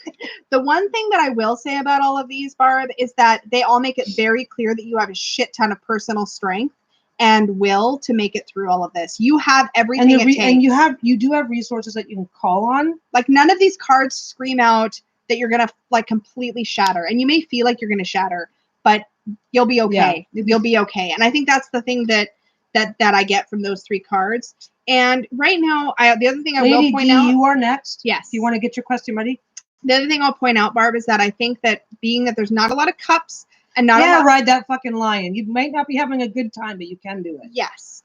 And because there's not a lot of cups and a lot of earth, the only point I wanted to make on this was that be prepared for occasional crashes. You're going to be riding on adrenaline. You're going to be riding on getting shit done, doing what you need to do. Be compassionate with yourself when you have moments where you fall apart, because that's going to be completely normal, okay, and healthy. And you're going to do what you got to do, but make space for that too. Yeah. Okay. Okay. I'm going to tease you now. Why? What did I don't know. I just am. I'm very tease worthy. It's true. We'll take Lady D's question, and we got through, how many was that? 8 in an hour? 1, 2, 3, 4, 5, 6, 7, 8. 8 in a little less than an hour. So we could, how long do you want to go to? Another half hour? Another hour? Dogs are sleeping. Okay. Why don't we take another 8? Okay, we'll take another 8. We'll take another 8 names. So we'll open the list now. We'll take some names. Get things written down. And we'll take 8 more names. So just instructions are down below, but put a bunch of asterisks on the screen so we can catch your request. Kim J. So the list is open for 8 more names. Open. Okay, so that's 2. So we got 6 more spots. Remember that there's a delay, so we don't see the comments until, there we go. Chris Ann. Giddy up. Yes, Barb. Giddy up is perfect. That can be your new mantra. Oh, we got Jen, the middle-aged baby witch, and A, Monica. How many do we have left? And B, B-E-E. How many is that? We might be almost done. A, Monica. Okay, so we got 1, 2, 3, 4, 5, 6, 7, 8. We're full. We're full, guys. We got to call it after Jacqueline. 7. Jacqueline's the last one at 8. Who's Jacqueline? Long hair. Oh, no, I'm sorry. Long hair. Long hair is last. I'm sorry, Jacqueline. We're going to do 8. If we end up still cruising along and dogs aren't bugging us, we may go a little further. And so maybe put in backup, Jacqueline and Caroline, because I don't think we're going to open up the list a third time. No. Okay, guys, so we're going to call it there. We may get to Jacqueline and Caroline depending on how time goes. I know that was supposed to be stars. I was like, pretty sure that's supposed to be stars. Yeah. Okay, so everybody send Barb a big burst of love and healing if you're up for it. Because she needs all the juju she can get right now. Yeah, I mean, I think, every now and again you're going to fall off. I'll put Alice on the list. Alice, we just opened the list, but we'll throw you on at the end. We'll try to get to you. She's like, okay, so right now where we're at, we're going to go until either hunger or the dogs demand that we stop. Our dogs are pretty scheduled, and one's a diabetic. So if they start bugging for food, we just did 8 between 6 and 7, and now we've got 10 more, 12, 11 more. Lady D is next. Do we have Lady D? We're waiting for your question, Miss Lady D. Last call. Last call. Aw, thanks, Jacqueline. Mwah. Yeah, thanks, Jacqueline. We like doing it. Yeah, I mean, we have no idea how often we're going to end up doing this. We're having a good time, so we might find ourselves doing more. I don't know. We're doing it for fun. Where is Lady D? I think we should go on to Marie Carroll. Okay, Marie Carroll. Marie Carroll, are you still in the house? It's your turn. I'm good at missing things. LOL. Yeah, me too. I hear you. I feel that. Oh, Marie Carroll. God, my nose will not stop. Where itching. is I like Marie hanging Carroll? out too. It's so fun. Marie Carroll's question. We have a bit of a delay on our end, so she might already have hit it. We'll give it a second. What are we having for dinner? Oh no, we're fending for ourselves, aren't we? Barb, you and the fucking ice cream, Barb. Yeah. No. It's, you know what? Next time you're in the area, we're gonna have to get together and go for ice cream. I got a note from Skip the Dishes, which is like a food delivery service that you can order from Dairy Queen, and I'm like, but if I get Skip the Dishes to pick up my Blizzard, it's gonna be fucking melted by the time it shows up here. By the time it gets here. Even if like they're not, it's only about 7 or 8 minutes away. No, Marie Carroll. Looks like Marie Carroll is not in the room, so we'll move on to Kim J. And if they pop up, we'll try to squeeze them in. Well, if we pop up, we're gonna have to. Kim J, you're up next. We don't necessarily have a lot of time, so we may have to just move them to the bottom of the list, and everybody takes their chances. Okay, Kim J. You're question. Next. Oh, there she is. We got Marie Carroll. We'll get Marie, and then Kim's next. There she goes. Okay, I have the option of moving from Vancouver Island. Oh, hello, neighbor. To, I'm sure you've told me that before. To another part of the country, should I move? Of Canada or another country, should I move? Ooh. Or another country. Okay, so we're gonna do.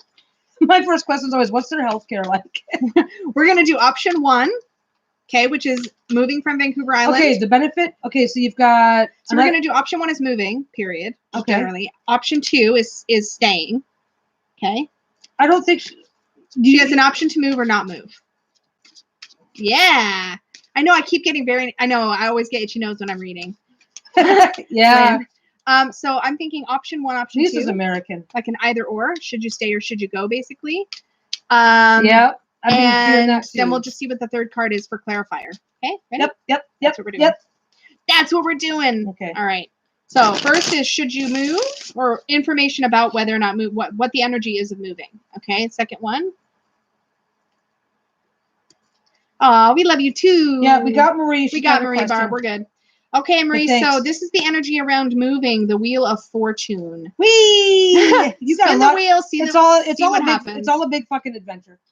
Yeah, this is a very positive. I love that Peggy pointed this out last time we got this card for somebody, but there's like little I Ching coins hanging from the wheel, and it's like I always see that card as just do whatever you want. Just whatever. Here's what I think about the wheel, and I have feelings about this. So I know you have more feelings. I have an analogy. Can I share my analogy? The Wheel of Fortune, you know those merry-go-rounds, and I love sharing this. You know those merry-go-rounds in children's playgrounds where they're just like, there's bars and the kids jump on and another kid pushes? To me, how the Wheel of Fortune is like, you get to decide where you're going to be on that wheel. Are you going to go in the center where it's nice and calm and it moves nice and slow, or at least it feels like it? Or are you going to resist the turn of the wheel, be at the edge, and it's going to all feel like you're being buffeted? So it's kind of like you have a decision to move with change or to resist change. That's one of the ways I see the Wheel of Fortune. But it's not the only way. I kind of see the Wheel of Fortune when you get it when I get the Wheel of Fortune, but I also do uprights and reversals. Yeah. So if I see the Wheel of Fortune upright, it's like just do whatever the fuck you want. You're fine. If I see it in reverse, it's like be aware that just because you have these options, they might not all be good ones. And I see Wheel of Fortune more like almost like I just see the turn of the wheel or change is inevitable. You know what I mean? Yeah, change is inevitable. But I also see Wheel of Fortune, change is inevitable. So you're already going to have to make changes. And this doesn't come with a lot of restrictions to say. At the same time, there's not other guarantees, which is important to remember. Yeah, but it depends on how you read that card. Like I said, I read the reversal, and when it's upright, it's like, do whatever the fuck you want. When it's reversed, it's like, you got a lot of options, and you got to have a lot of thinking. Yep, so that is... I didn't think I'd said F-bombs too much. I know, I have at least a couple. I farted, too. That was an actual F-bomb. Maybe that's what she's talking. A literal F-bomb, yeah. Anyways, that's the should you go kind of card, and I feel not that's kind of to me that's very much the dice are still in the air. Well, like, she's got two places to choose from, and there's not a lot of things that are against either choice. Well, we don't know. Well, we're gonna find out. So this is the should you stay. Dominion, the Two of Wands. Now, the Two of Wands in the Rider-Waite-Smith deck typically shows somebody looking out over their domain and considering what's next. I think there's a certain amount of potential in this, in the staying. If you choose to stay, there's some potential that there's going to be a longing for adventure or feeling like maybe there a little bit of ennui. Is that what you say? Ennui? Yeah, a little bit of boredom, a little bit of like, what if? Maybe happening in your mind. I do. Well, I think it's really interesting. Not regret that this card exactly. Oh, you're too high, hun. You gotta bring it. I'm showing. It's got the globe on the bottom. It's got the map, and in the Rider-Waite-Smith, they're holding a whole planet, and it's all about like what's next. It's like that energy of what is my next adventure? What am I going to go after next? What am I going to pursue there's definitely next? There's definitely an element of adventure here, and basically go on the adventure. Our tiebreaker is the Lovers, which is definitely a choice card, which is really fucking not helpful. Thanks, Tarot. Honestly, what do you think with the Lovers in those two cards? Like, I mean, I feel like you've got dice is up in the air for the decision to go, and if you stay, there will be other opportunities, but you also might have a bit of a what if. Well, I don't know. Like, I mean, How do you see the Lovers? I mean, I kind of get the sense that I don't know. The Lovers coming up is.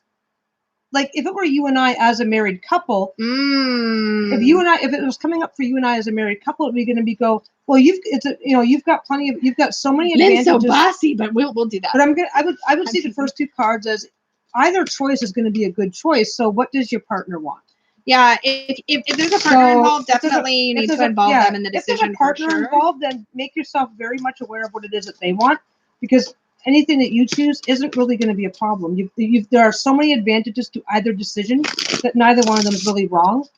So find out, are there... When I get this kind of a reading for a client, though, I usually feel like... involved in the equation are going to be... Find out what they think or feel. I will say when I get this kind of a reading that feels like you're left with a choice at the end. I'm just teasing. Oh, Dustin, hi. Hi, Dustin. But when I get that kind of conclusion in a reading, to me, it also tells me that you need to sit with it a little longer, right? That there's still more information to uncover. Let's see what this says, just because. Well, there's always going to be more information to be gotten, but right now, the information that you have is all good. It's all good news, and neither choice is a bad choice. How would you interpret this? I'm going to share with Peggy first. Exert greater force, there is unseen power. In relation to sort of tie breaking and in getting a firm answer, do you stay or do you go? Well, I think. To me, that's a bold card. There's like a bold. No, I'm not using my dragon deck. My dragon deck literally is like, don't be an asshole. You're being That's you, dude. Okay, maybe one choice comes with a better money making opportunity than the other. Mm-hmm. There's so many good things about either option for you that take a look at what else is going on in the background, and like if either situation is going to be a great situation, then maybe you need to.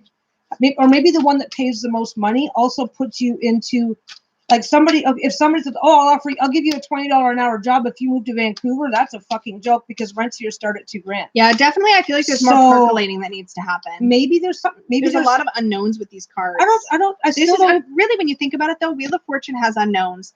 The Two of Wands has a lot of unknowns. Yeah. The Lovers can be just the encapsulation of the choice. Okay, like if you have a partner in your life, hi buddy, a spouse or whatever, and maybe your spouse really, really, really wants one more than the other and isn't speaking up. Mm-hmm. So there's stuff going on. So definitely do a little bit of homework. Like maybe the one comes with a bigger paycheck, but the rents and cost of living is also higher. So that was helpful. So even though it can be a good choice for you, maybe the other one's financially better, even though on the surface it seems like it's not. He does act like they both act we like call cats. Shayla our puppy cat. Yeah. She's like, you said my name. Cat. I hope that was helpful, Marie Carol. I definitely think there's more information gathering to do. As a crux would be not yet. That's how I would, if I were to just give you a definitive answer, it would be not yet, gather more information. You don't need to be in a rush. I don't see either choice being a bad choice. Kyle. I just, one choice is better than the other, but neither one is bad. Exactly. So take the time and do a little bit more research. All right, who's up next? List keeper. Who's up next with Kim? I thought that was Kim. Is it Kim? Yeah, Kim J. Kim J is next. Kim J, you're up. Hit us with your question. Oh, there goes the nose again. Let's see if I can not. Bruno took over one of my deck resting places here. Okay. How can I best help support my teenage daughter when she goes back to school? Last year was horrible for her with bullying. We'll just use 3 cards. No spread positions. Okay. Okay. Bruno. Hi, buddy. Look at you. All right. First time on a tag team. I'm usually asleep by now. Okay. Kids can be complete fucking assholes. Okay. Oh, sorry, Bridget. Our list is closed. Oops. Nope, cut. Cut to there. I don't know why I was going to take. Oh, well. Do you want to go first? Nope. I suck at going first. You're way better at this than I am. All right, first card, 6 of Swords. Oh, man. Okay, so here's the thing. The 6 of Swords, we usually see in the Rider-Waite-Smith deck, we'll see a boat with a person in it being ferried away, but their swords are with them. Now, in this image, we see the balloon taking off, leaving the swords behind, which is a different image. Sometimes the 6 of Swords is it's like an escape card. That's my personal keyword for this card. It's getting away from a bad situation. And I think, interestingly, this tells me that your daughter's on the right track. She's going to be heading into a new, more exciting place, and she'll be able to leave some of the bullshit from high school behind. She'll be able to start fresh. And I think that's really good. If this was a traditional 6 of Swords, I'd say she might be bringing a lot of that crap with her. But because the swords are deliberately left behind in this image, I'm just going to hold it again if you don't mind. I really feel like this is a really positive card for her. What do you think on the 6 of Swords? Oh my gosh, my nose! I can see it being left behind. What else do you get from this? I mean, unfortunately, like with the balloon, especially. And and how can mom support, right? Sometimes, I mean, I'm definitely seeing. I mean, there's a distance between the swords and the balloon, and I'm kind of seeing here that while your daughter may or may not have her feelings and anxieties, I get a feeling from this card that you have far more anxiety and fear over this than she does. On point. That's on point for sure. And you're her mom, of course. That's your job. This is normal, and it's your job. Sucks, but normal. But I'm seeing, like, I was showing the balloon going away at a distance. It's not that you need to distance yourself from the situation, but I think you need to distance yourself and take on a wait and see approach, because there's an element of having some faith here. A new year is a new beginning for kids. Mm-hmm, totally. So absolutely, if you've taken that, so try to separate your fears and anxieties from her fears and anxieties. Probably a renewal of the no contact order is also an option. Oh, that bad, hey? Yeah. If there's something like that in place, definitely renew it. It'll give you peace of mind if nothing else. Yeah, and honestly, like, maybe have a quiet word with the school. Yeah. When you first go in, just to make sure that they are aware and make sure what they're going to do. That there's but some again, concern. like, kids, even teenagers can be amazingly resilient. So, oh, sorry, Jen. Yikes! Yeah, be safe. The next card that came up is the Queen of Swords. And this is very much that don't be afraid. Again, that advocation kind of jumped into my mind from the other reading. It's kind of like that idea of advocating, of don't be afraid, not only to advocate for her if you feel the need, but also to have frank conversations with her about how she can advocate for herself. That's one of the things that you can do, is empower her to be like, it's totally cool to stand up for yourself. It's totally cool to go to administration, to involve them where necessary. Chat with the administration. Show them the paperwork from the previous year. Show them. I love the texture tarot. Don't be afraid to advocate, but again, with the distancing, be a one. I don't want to make judgments or assumptions, but sometimes when mommy is seen as being a little too close to the kids' problems, that can actually intensify bullying. That's very true. And while that's not your fault, it becomes your problem if you're in it. So stop in after hours before, so be a little judicious in how you help when you're in that position to do the. Yeah, Barb, I definitely see that. Find ways to boost your confidence. Find ways to boost your confidence. Hold the image up if you're not looking at it. But also share the images with the rest of the class.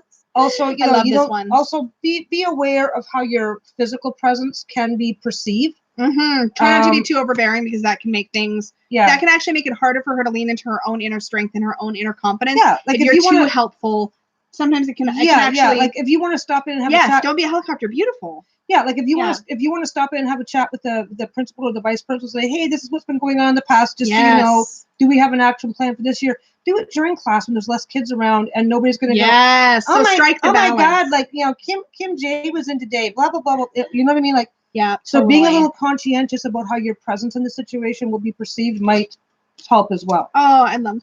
And the hermit. Is this your only child? Is this your only child, like kind of like leaving the nest in a way by moving on to college?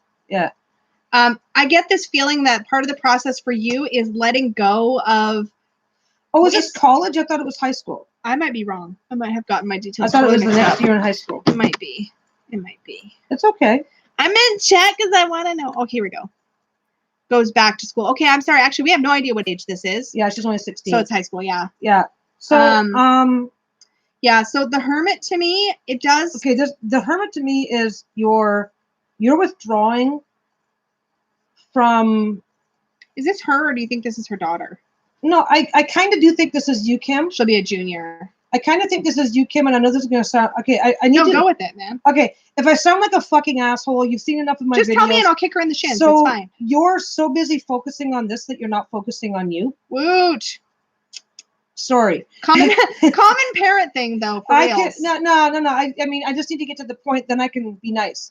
Don't let yourself become so stressed out and withdrawn because of it. And I know it's shitty. You mentioned a no contact order. So I get that there's some serious shit going on, but you can make yourself you can end up accidentally making yourself part of the problem by being so focused on that you kind of withdraw from other elements of your life in order to continue focusing on it.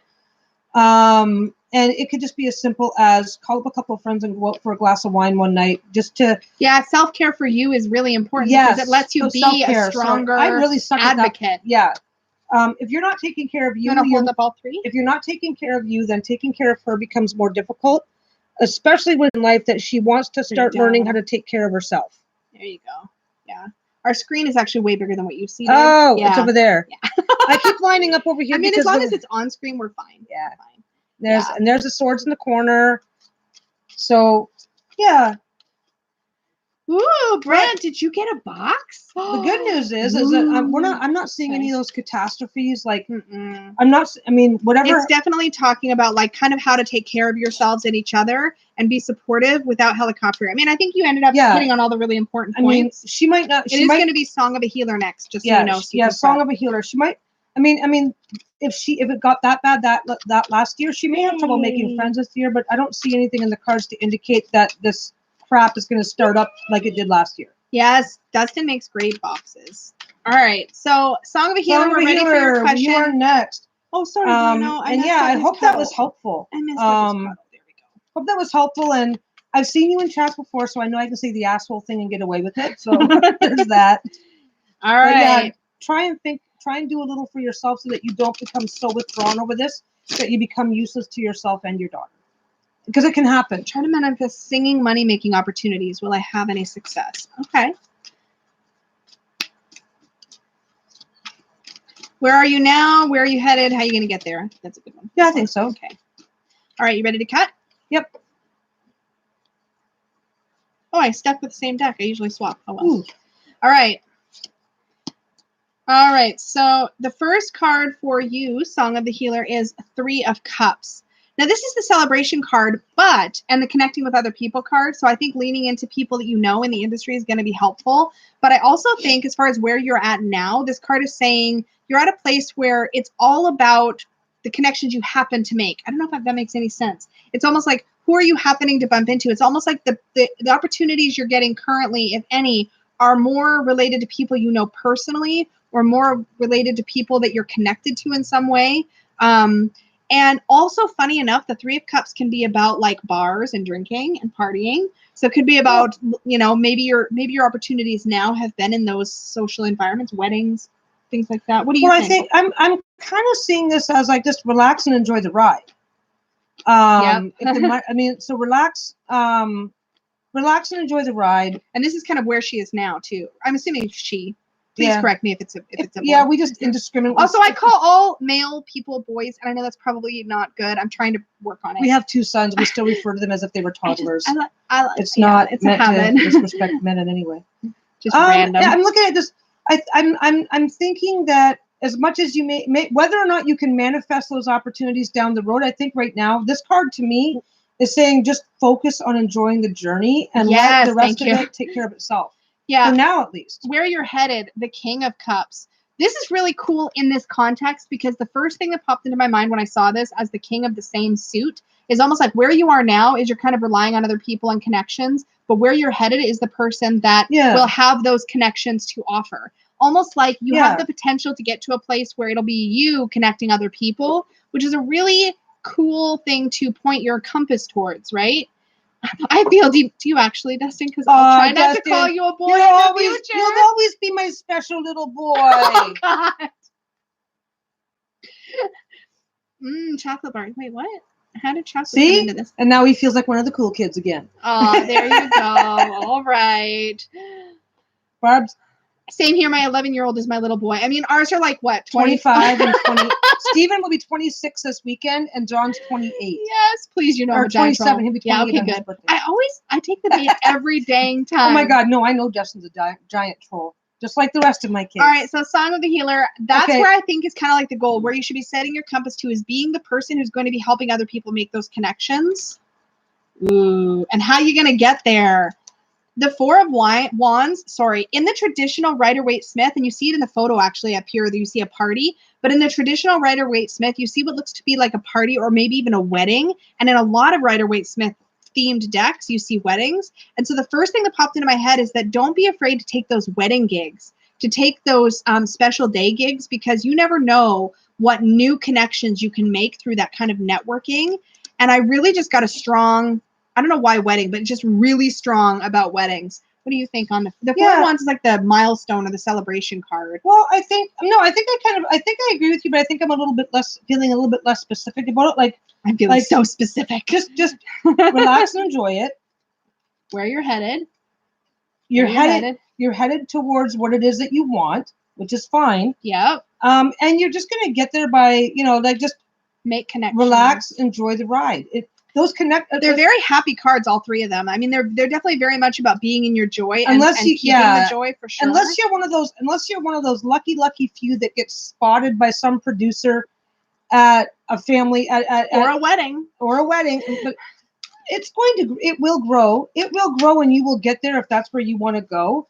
But trying to force it to happen isn't necessarily something that you should be doing. And keep the joy. I really feel like there's so much joy in all three of these cards. Like, I mean, really, think about it. You've got joy. You got more joy. Look at this happy dude. And then you got more joy. Look at those people. Yeah, I mean, celebrating. I just feel like there's so much happiness and joy that at the very least you will find more and more joy through singing regardless of financial success. Okay, you will get there as long as you're enjoying the ride, because as soon as you're not enjoying the ride, and nobody's gonna want to hire you. Kind of, because that's the blunt. Oh, look, I get to be the bad cop for a second. Yeah. Hopefully that was helpful. Song of the Healer. Yeah, there's not much. I mean, your card. I'm laughing at the cards. At least I'm Peggy calling me out of my shit. Whew. Thank God. She's not mad at me. She's not mad. Yay. Yeah. No, I don't see anything about that being you can't have this. But don't sing the happy if you try to force it, then you're not going to be happy. And the minute you're not happy, it's not going to happen. That's what I saw from the reading. Do you know the Happy Happy Joy Joy song? We have a personal request. Happy Happy Joy Joy. Isn't that a SpongeBob song? I have no idea. That sounds Happy Happy Joy Joy. I don't know. I've got it. I don't know. We're gonna have to look it up. Apparently, we cannot. Apparently, there's a thing I don't know, and I think I know everything. Hi, Linda. The list is closed for tonight. I'm sorry. And we're almost okay. Chris Ann, you are next. We're gonna go. We're gonna get Ren and Stimpy. I knew it was from some kind of Nickelodeon. Oh yeah. Happy Happy Joy Joy. I feel like I've got Chris it in my head. Ann is next. Are you still here, Chris Ann? I know we have to wait out the lag. I just can't. Yes. Come on, I want to get as many. We can always say what the next person is too, so the other person. Oh, that's Jen Baby Witch. Okay. So just keep it in mind that you're going to be after Chris Ann, Jen. Chris Ann is next, but if she's not in, then we'll be moving on to Jen Baby Witch. Thank you, all of you, shouting out Ren and Stimpy. Dustin's having the best day. There's Chris Ann. There's Chris Ann. Hi, guys. I was hoping you could help me figure out if I've stayed in my marriage for so long because it's worth fighting for. Or if I've stayed because I'm afraid of the changes that leaving will bring. Wow. Ooh. Okay, that's a hard one. We'll Eh, see. people don't ask unless they're ready for the question, for the answer, I feel like. My rule in life is if you're not ready for the answer, don't ask the question. It's like I've heard this before or something. Yeah. I mean, okay, so yeah, subscribe because we're fucking awesome. Thanks for the reminder, Barb. Thanks, Barb. Yeah, we do these intermittently, so we don't really have a set schedule. I mean, yeah, if we end up like, well, not if we may end up settling into. Yeah. We may end up settling into a schedule. We may end up settling into a schedule, but this is only our second one. We know we're doing more because we're having fun, but having fun. We don't know whether we're going to go with the cards. All right. We don't know whether we're going to get scheduled about it or not. All right, so you ready to cut? Okay, Chris Ann, I'm so ready, she says. All right. Okay, I'm not going to do fixed positions. We're just going to I'm take an a look. asshole. I think you've been... 8 of Pentacles skill. So again, I'm going to come back to... You already know. Hold on. Sorry. I'm going to come back to... That's probably true, but I'm going to come back to repetition. Again, the 8 of Pentacles can be when you get to a point where you know so much that you're doing more of the same thing and you're refining your art, but it can also be being in a rut.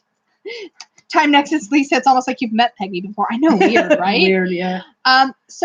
Yes, you already know, but I also think the 8 of Pentacles is that rut feeling. You've gotten very good at doing what you need to do to keep your marriage trucking along. Woof! Them realness. I don't know if that's okay. And if you're the one putting in all the work. We've been married for 13 years now. We both know what to do to keep our marriage trucking along on those days when we'd rather be fighting too. That's true. I mean, it doesn't necessarily mean that doesn't mean it's a bad thing. But if it does imply that you're putting in a lot of labor.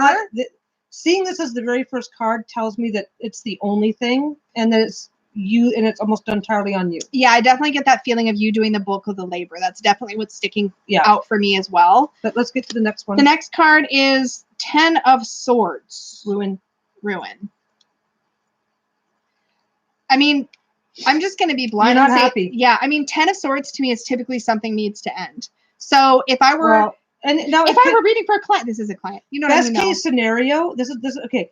Best case scenario that I see right this minute is if you are opting to stay, you need to opt intentionally and definitively to stop being the only one doing the work. And thumbs up this video. I'll whack you with my wrench. Yeah. Best decision ever making Barb mod. we gave Barb a wrench and found out that she's violent. We're really sorry. Actually, okay, so that's how I read it. I really want to stick here with this for a second because what I'm feeling, and I'm probably going to be blunter than Peggy, something needs to end, which to me means either the relationship ends or the relationship as it's being done now needs to end. In other words, nothing happens. Only one to do the work. Yeah, needs to end. Not only just that. Yeah, I just feel like there needs to be a huge, if the relationship stays, there's a huge revamp needed. Things need to start fresh in some way. There's definitely a call to action of big change. That you're not going to get away with some like little dinky change. Like you got to do something big. Right now, the best case scenario is that your partner needs to start taking on half the work. Interesting. The 2 of Cups, unity. Threats equal love. Time Nexus. That's a really interesting. You hurt the ones you love. Just ask Barb. She loves everybody with her wrench. I have something to say about this card before Peggy jumps in, and I'm sorry, honey, but I gotta. Okay, to me, the epitome of the 2 of Cups of a healthy relationship. The epitome. We're not always there, but the epitome of it is when neither partner overtakes or is swallowed up by the other. When both people are giving equally, and the relationship becomes its own third thing. So there's Peggy and there's me, and there's our relationship. But our relationship isn't Peggy, and our relationship isn't me. It has to be what we both create together. I thought it was all about me. No, I'll explain it to you later in small words. You're gonna do that. I dished it back to you. You did. You did. I don't know. I don't think I like that. No. No. To me, that tells me that you really need to look at division. Like Peggy was saying, you're doing all the work right now, and if that doesn't change, it needs to end. Like, you need to find a way where neither one of you are giving more than the other. And if that is not possible, then you need to make hard decisions. You need to sit him down. And sit stop. that fucker down. Sit him down, have a conversation. You already know what it is you want. And if what you want includes continuing to try and work it out, you need to sit him down and say, here are the problems, period. Yeah, Queen Peggy. And she keeps forgetting this all the time. So interesting. Look at what suit's missing. Pentacles, swords, cups. Why am I being dumb? We're missing wands, which is fire. Yeah. Which tells me that the passion is lacking as well. And so you're trucking along, you're in your rut. Something needs to shift in a big bad way, and somebody's doing way more work than the other person. My nose will not stop itching. I mean, I think honestly, I mean, nose itching and reading cards just goes hand in hand. Getting the two of cups kind of tells me that it does. I don't think that means. I think that means it's not a lost cause, but it definitely major shifts have to happen. Okay, I think there's a lot of stuff that you've learned. Stress shuffler. Stress. I think there's a lot of. I think here that there's a lot of stuff that you have learned to tolerate and manage in the background to keep everything trucking along nicely. And he's just completely lost track of even the fact that you're working at this at all. Yeah, what Peggy said for sure. And if you want to, if you think that it's worth continuing to try, then you need to sit his ass down and write it down, send him a letter, do whatever you need to do, and talk to him. And make sure, and if he doesn't want to listen, then you're maybe already at that decision-making phase in your relationship. But if you want to avoid what could become, okay, this, I see a certain inevitability, and if you want to avoid it, he needs to be pulled back in to do his own share. Barb, the answer to everything is get a cat or 2 or 5. I hope that was helpful. I hope that gives you some clarity. I know it does. Okay. It was a little bit on the intense/harsh side, but hopefully we got the message through, and there's stuff there that you can. If you're done, you're done. If you're willing to work, then sit his ass down and tell him exactly what it is that you want and need, so that he can decide, so that he can be part of the decision. And either way, things as they are now aren't sustainable. Yeah. If you don't, that's what the Ten of Swords is saying. If you don't talk to him, then if you're not going to bring him in, if you're not going to sit him down and have that difficult conversation, you might as well just pack up now, because nothing's going to change without him being willing to do some work too. Okay, Jen the Baby Witch, you are next. If you are still around and the storm hasn't chased you out, then we are here for you. Hello. Oh, well, thank you for saying hi, Brienne. Thanks for hanging out with us, and we'll see you again soon. Bye-bye. Jen, how can I most effectively protect the empath in me while I'm going through tangential drama? We're reading at the wrong pace, though. In my newly found biology. And my heart dog having cancer. Part 2 coming. Okay. The drama doesn't include me directly, but it does hurt me deeply. Going through the tangential drama in my newly found biological family. Okay. Got it. Okay. Textured tarot. All right. Oh, you're so welcome, Chrisanne. I'm so glad. Oh, thank you, Chrisanne. I always get a little worried when I go, hey, let me just say something really fucking harsh. And I was pretty blunt, too. I know. I channeled my blunt. You channeled. All right. I never want to tell somebody just to walk out, but it's like, if that's where you're thinking it's going, this is what you need to do. And I feel like with the tarot, sometimes as readers, we get caught up in wanting to give a wishy-washy answer because we don't want to deliver the harshness. But that's why I don't use my dragons very much, because my dragons would be killing him in his sleep. I mean, it would be bad. Collect the insurance money. Aw, thank you. Thanks, Brienne. I mean, I think anything over 1, and you can call yourself whatever the hell you want. I mean, you could call yourself a crazy cat lady. Well, GGB, just make sure you start feeding at least one of them off of a spoon, and then you'll. Oh my God! Like we have to. Okay. Bruno can eat with chopsticks. He can. He can eat off. I mean, he can't hold the chopsticks, but he can eat off chopsticks. I guess give him something with chopsticks. He's like, okay. All right, I got to focus on Jen. Jen and her drama. Okay, which deck are we using? Textured. All right. I don't think you ever wrote down what decks you used in the last one. No, I didn't. Oh, I said I was going to at the end of the thing. Just so I can though. Yeah. Okay. For this, I'm just gonna do 3 cards. We'll see what comes through. Just 3 cards. Realization. Oh, this is like the Judgment card. This being in this first position. So the Judgment card is usually a call to evolve. There's a call to step into a new reality. A call to leave something from the past behind. To me, this is often about how do I say this? Like, okay, you've taken up with a bad crowd. This is just a random example. You've taken up with a bad crowd, and you get that feeling that it's time to start fresh. The Judgment card to me is about leaving behind a reality that's bogging you down and stepping forward into something lighter and fresher. Does that make sense? What do you think? What are you getting off of this? And especially with the keyword realization, because it's not called judgment in this deck. It's called realization. I think just the realization that this isn't your fault, this isn't your problem, this isn't your issue, and the realization that you need to make sure that people know that. You're welcome, Chrisanne. Yes, you're welcome, Chrisanne. So I think too that there's a bit here about I mean, here's the thing. being on the like stepping up higher spiritually, like getting on the higher spiritual or moral ground. Does that make sense? Like taking the high road. That's the word I was looking for. There's a call here to take the high road and to recognize that it's not whatever drama is happening. That's their side of the street. Like you're not responsible for cleaning up that mess. But you know what? It doesn't. Basically, the best in terms of protecting yourself, in terms of empathic energy, it's like, look, just to tell. Like, okay, from my perspective, it would be like, every time you guys bring this shit to me and start talking to me about it, I get all worked up. So stop telling me about it. Yeah. It could be that simple, but there is definitely a realization from your side of things that their drama is making you upset, is making you. It's affecting you. And you mentioned that, right? And like, you're trying to stay out of it. It's not your problem, but you're starting to feel like you need to step into it. That's right. And that is something that you And I think this is very too. much a step away card for sure. Yeah, find ways to step away. That's the Nine of Pentacles. And this card, it's funny. We often see somebody who's walled off in a garden, enjoying her wealth, enjoying her luxury, enjoying the things she's accumulated throughout her life. But there is a wall. There is boundaries. And I think there's a certain amount of self-protection that happens with that card. Yeah, like they usually show her with the bird. I'm in a good place. I don't need your bullshit dragging me out of it. Exactly. Yeah. Don't fuck with what I have grown. Like you've done so much work to get where you are in your life. You've put in so much effort to be in the place you're at. And this is like, don't let somebody else come in and screw that up for you. Well, that's what I got. Don't let people make their bullshit your problem.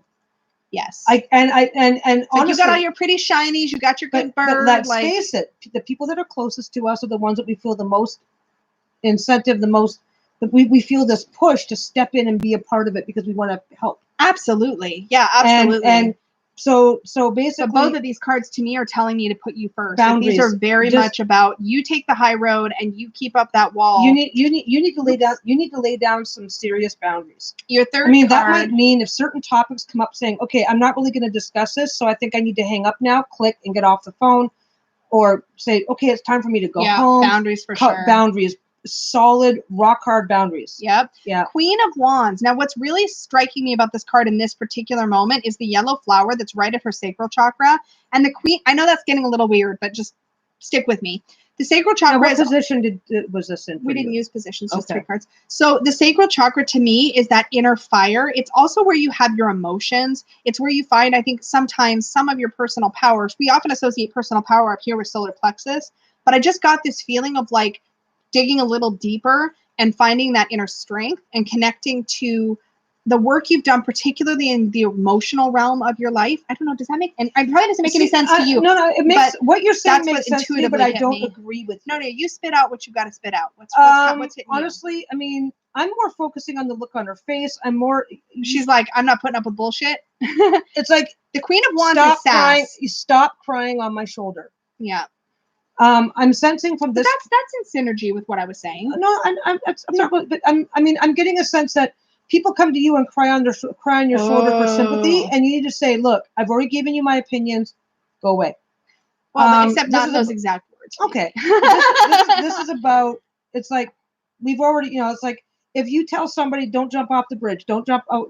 Don't jump." If your friend jumped off the bridge, would you jump off of a bridge too? Right. Yeah. And you keep saying, don't jump off the bridge just because so-and-so did it and they jump off the bridge. This makes perfect sense. I'm just having my snark now. Yeah. No, I've been doing a lot of work with a life coach and shadow work this year. Yeah.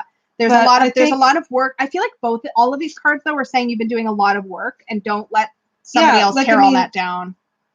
Yeah. People are literally trying to drag you into this. Oh, blah, blah. I think this. And Jen agrees with me. Don't you, Jen? And then you're going like, hey, I'm staying out of it. Well, Switzerland over here, yo, self-care first. Exactly. And you're like going, well, everybody could be nicer, and you're trying to be kind. And what you need to say is like, nope, staying out of it. I'm Switzerland. But this is about, I've already told you not to jump off the bridge. Stop lining up to jump off the bridge. And that does sound stop intense. Coming to cry on my shoulder when you jump off the bridge and find out that the water's too deep. Oh, hi, Wiley Kylie. Hi, Wiley Kylie. But I mean, honestly, your reading is you already know, so you already know what you should be doing, what you could be doing. Now it's finding a way to do it that's not going to drag you into it. Absolutely.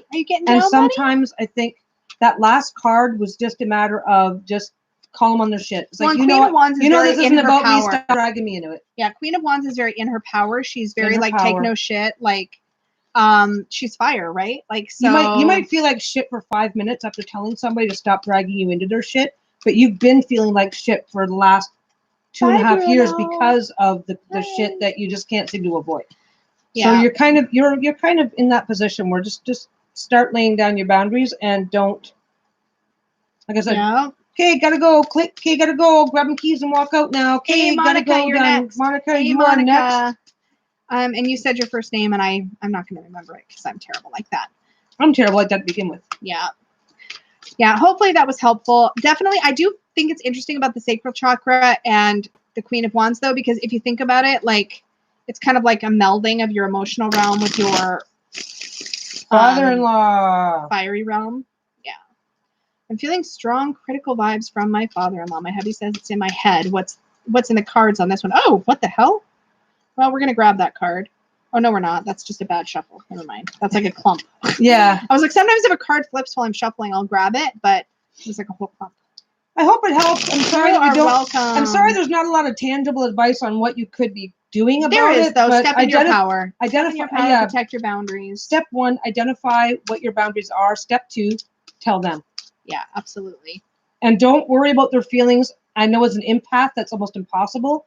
But the minute you start worrying about their feelings, you stop protecting yourself, and then you're just lather, rinse, repeat all over again. Thanks, Monica. I'm saying, hey, Monica.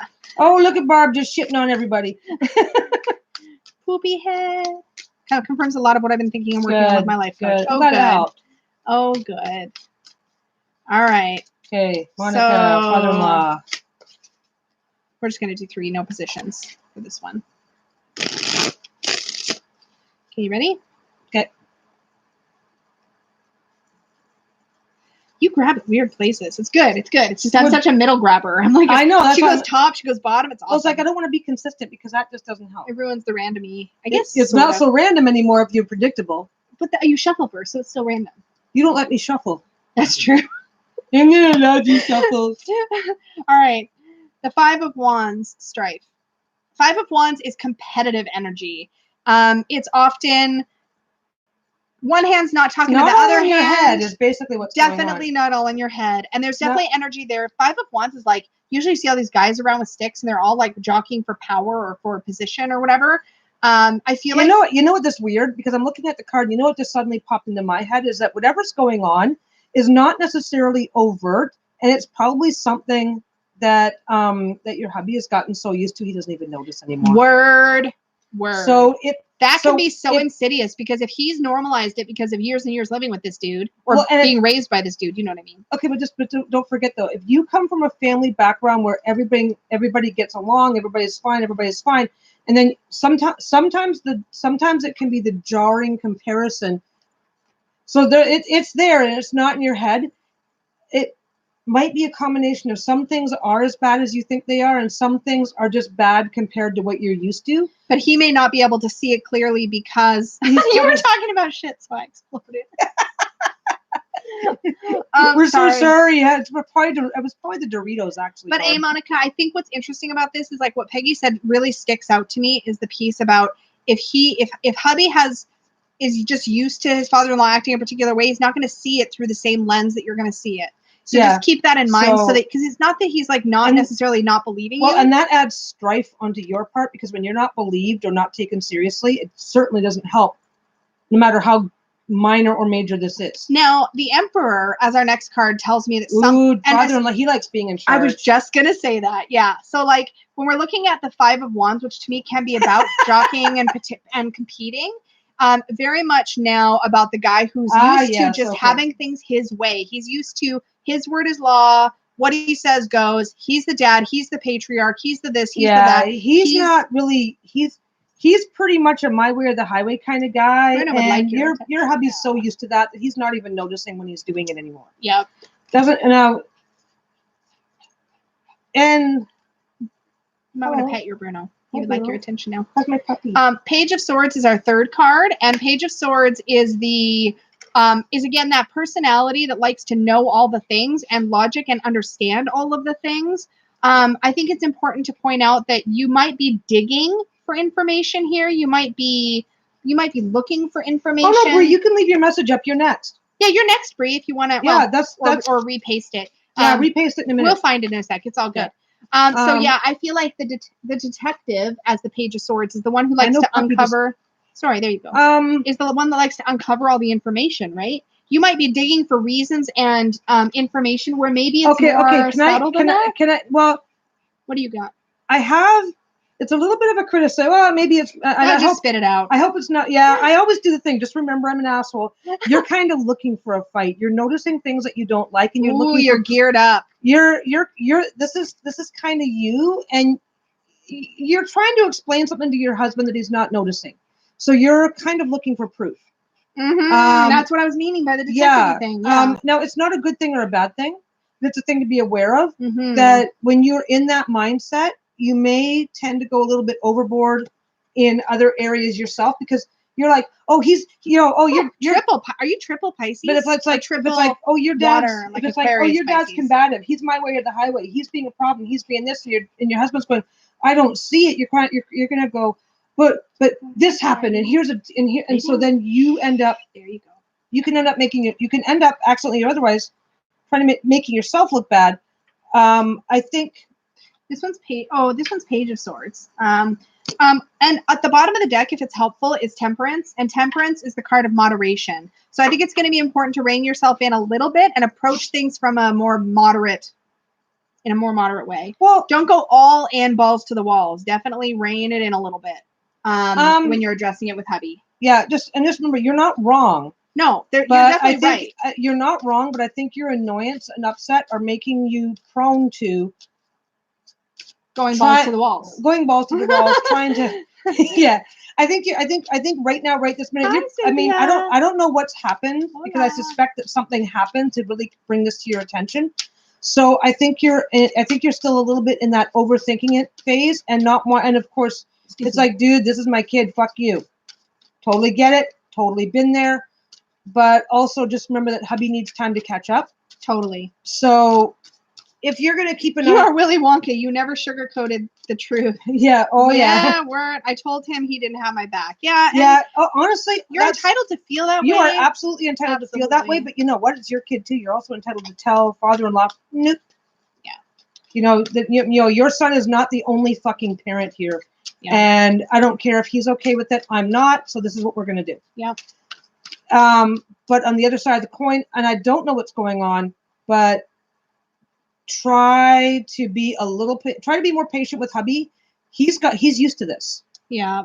He's used to this. So certain things are just they're more difficult for him to see, but don't be afraid to stand your ground, but don't look for fights either. It's a balance. That's what Temperance was saying. Yeah. It's a moderation, a little bit more of a balance. You'll need to be the one that's doing a little bit more of the balancing act right now, but hubby will figure it out because it's his kid too. And he certainly is, going to have a problem with it yeah. We're on borrowed time, guys, because the dogs are getting restless. So yeah, we have the Bree, you are up. Bree, you are up.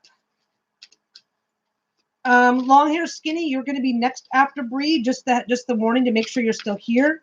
And kind of keep that in mind as we go through Bree's reading. Yeah, this is a bit the suddenly getting interested in us is the warning bell. There's for the dogs. So we've probably got 10 minutes. Is music the right path for me? I'm studying classical music and going to complete my bachelor degree soon. I'm thinking to pursue a master's, which is notoriously hard in Germany. And there's more coming. Okay. Well, we can check. Okay, is it the right path? Yeah, I'll just shuffle. We're fine. Yeah, I may just be sitting over here. Well, thank you, Monica. I hope it's helpful. I mean, I know there's a lot of people have been through this, what you're going through right now, and it's very difficult. While we wait for part 2. It's very difficult bringing the. You're so welcome. Bringing the other person. I'm burping. Oh my God, I'm getting hungry too. Are you? Yeah. So, how we doing? I try to make sure I'm still in frame. Okay, we're good. Yeah. I'm like starting to get more and more comfortable, and I'm like, if I get too comfortable, I'm gonna slide right out of the frame here. Okay. And part 2 for B, it's going to do weird things for a second. There we go. And relocate to another city in 2020. Will I be successful if I stay on this path? Thank you so much. Okay. So card number 1. Oh, you already cut, babe. Okay, sorry. 5 of Cups. So this tells me that you're focused on the wrong thing. Not the music, but you can get a little bit into a place where you're living in the past. I think it's really important to get clear about where you are in the present. What is it around you now, responsibilities wise, that you need to think about? What is it around you now that you should be turning your gaze to? Like if you look at her, I keep wanting to point in the screen because that's where I'm seeing it, but like her one eye is closed. So the eye closest to the open cups or the upturned cups is closed, and the eye is open facing the downturned cups. It just can be a bit of a negative outlook, and it's important to pull yourself in or reel yourself into a more optimistic outlook and one that's focused in the present. Like, I'm kind of thinking if this is what you want, you should go for it, but just be aware that it's not, everything takes work. And the things that you are trying to force to work are not necessarily the things that will work. Yeah. So look around and look around you a little bit more. Yeah. Because I think you're really. I think you're missing something. I think this is what you want to do, but you are so stressed about how to make it work that you're scaring yourself. Yeah, or there's a lot of emotional investment that you need to temper somehow. Yeah, with the financial. Interesting. Okay, so the Seven of Cups. Now, this has got a few interesting interpretations. This is a house of cards we're seeing. And the Seven of Cups, this could be clarifying what the Five of Cups was referring to as far as the gaze being on the wrong thing. Now, if you're looking at pursuing this musical career and getting your master's so that you can make $1 bazillion and be famous, you might need to rein it in a little bit and get really realistic and grounded, because the Seven of Cups is like head in the clouds, a little bit too daydreamy, a little bit too separated from what's possible and plausible. It's kind of like that. I want to be a princess and own a unicorn versus like literally one of the cards I have of the Seven of Cups shows somebody dreaming of castles and unicorns. Like, I mean, so you've got healthy goals, but you're focusing on unrealistic and maybe unsustainable aspects of those goals. Yes, the goals aren't the problem. There's nothing wrong with the goals, but make sure that you're keeping things in a digestible format. If you're only doing this so that you can become rich and famous, then maybe you need to rethink doing this. Exactly. And if I want to be rich and famous. Now, if you know that you're going to be, even with the masters, you're going to be plugging and plugging and plugging. There's going to be a haul involved. If you rein in those expectations and focus on what's realistic, you're more likely to take baby. Do you see this freaking dog right now? Like you're more likely to take baby steps, right? There's always a way to get what you want, but you may have to. Sorry, so girl. There's always a way to get what you want, but you may have to find ways to make adjustments to make sure that what you want is in line with what you can realistically sustain. Yeah. I mean, I can decide I want to be a rock star, but buying a guitar doesn't give me the skill to play it.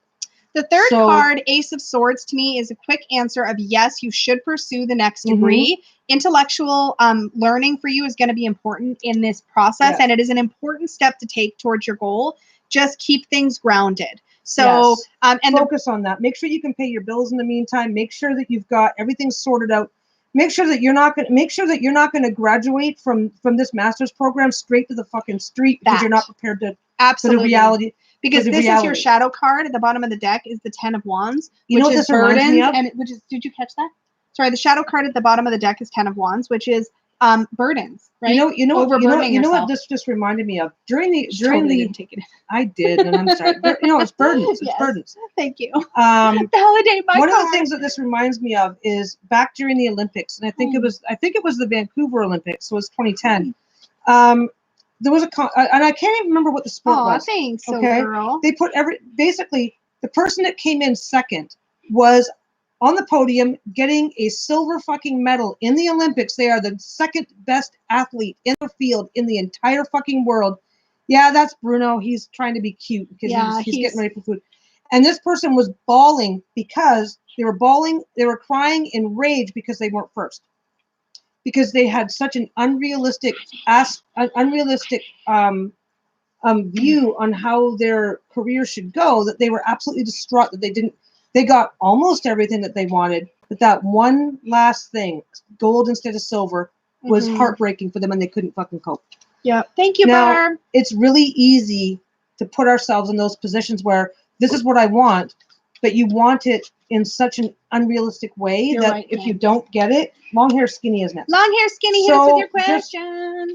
Do that looking inward, and okay, so how am I going to support myself in the meantime? How am I going to support myself until I get work within my industry? Because once you graduate, you're going to need to work within your industry. So you will be fine. You will be fine. Hello. And there's nothing wrong with having the dreams that you have, but just take your time and form a realistic plan. I think we'll be able to get to you, Jacqueline. I'm pretty sure we will. Yeah, we'll get to you, Jacqueline. So you're gonna it's long hair, skinny toe. Long hair, skinny toe is next. Coming up, and then Jacqueline. Yeah, we're gonna have time for you, we think. Yeah, we should be good. We have a little worst case, you give them a quick treat or something to buy us a time. Yeah. Are you still here? Long hair, skinny toe. Yeah, we don't have a lot of time. Last call. If there it is. Should I keep the job I have now, or is it time to move on? Okay. Should I stay or should I go? Okay. Here we go. First card is for staying. Second card is for leaving, and the third card is the balance, the outcome, the advice, etc. Cut. Nope. You're welcome, Bree. You're welcome, Bree. Should you stay? I hope it was useful. King of Wands, assistance. The King of Wands is the entrepreneur, which is really interesting. There's somebody that tends to put their creative vision or bring their creative vision to life. If the job you have right now is giving you the ability to flex your creative muscle to grow in ways beyond just financial and just status, then stay. See, I'm taking a different meaning. Like, I mean, he's standing beside the chair, but he's not sitting in the chair. Ooh. So it's like you're in a position right now where this is the should I stay card. Well, just so you know the position. No, it's the should I stay or should I go, but it's related to it's not your chair. Whoa. I mean, and I know like almost like you're just holding space for. Will you stop? Yeah, with the it's like buddy? It's not like you should. Well, I mean, whether or not you're planning on starting your own business for yourself, I don't know, but you gotta wait just a little longer. It just seems very static. Like it seems very static. It just when looking at this with the perspective of a job, it just seems very static and like you're not ever going to be given the chair. So why are you? But I don't know. I don't know. I definitely disagree with you. I think but from a single card, I don't know either. So that's just true. I do think that that's very much about what you're getting out of the job. And if you are getting that out of the job, it's worth staying. But if you're not getting that, if you're not feeling like you can flex your creative muscle or if you're not feeling inspired, then it's not your chair. Well, it's like one extreme or the other. Should you go? 9 of Cups. So I think part of you already the 9 of Cups is the contentment card. It's like things are good, wishes fulfilled. It's like everything you could ever wish for. Things are easy right now. But this is the should I go? Yeah, that's what I was thinking too. Yeah. Things are easy right now. If you go, things might not be easy. I did say the treat word. So would you like a treat? It may be a bit of a dead end. They may rely on you for a lot of things that they maybe shouldn't be relying on you for. I'm not.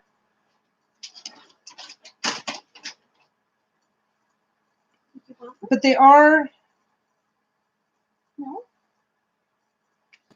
I don't know. I'm just kind of like, I mean, contentment.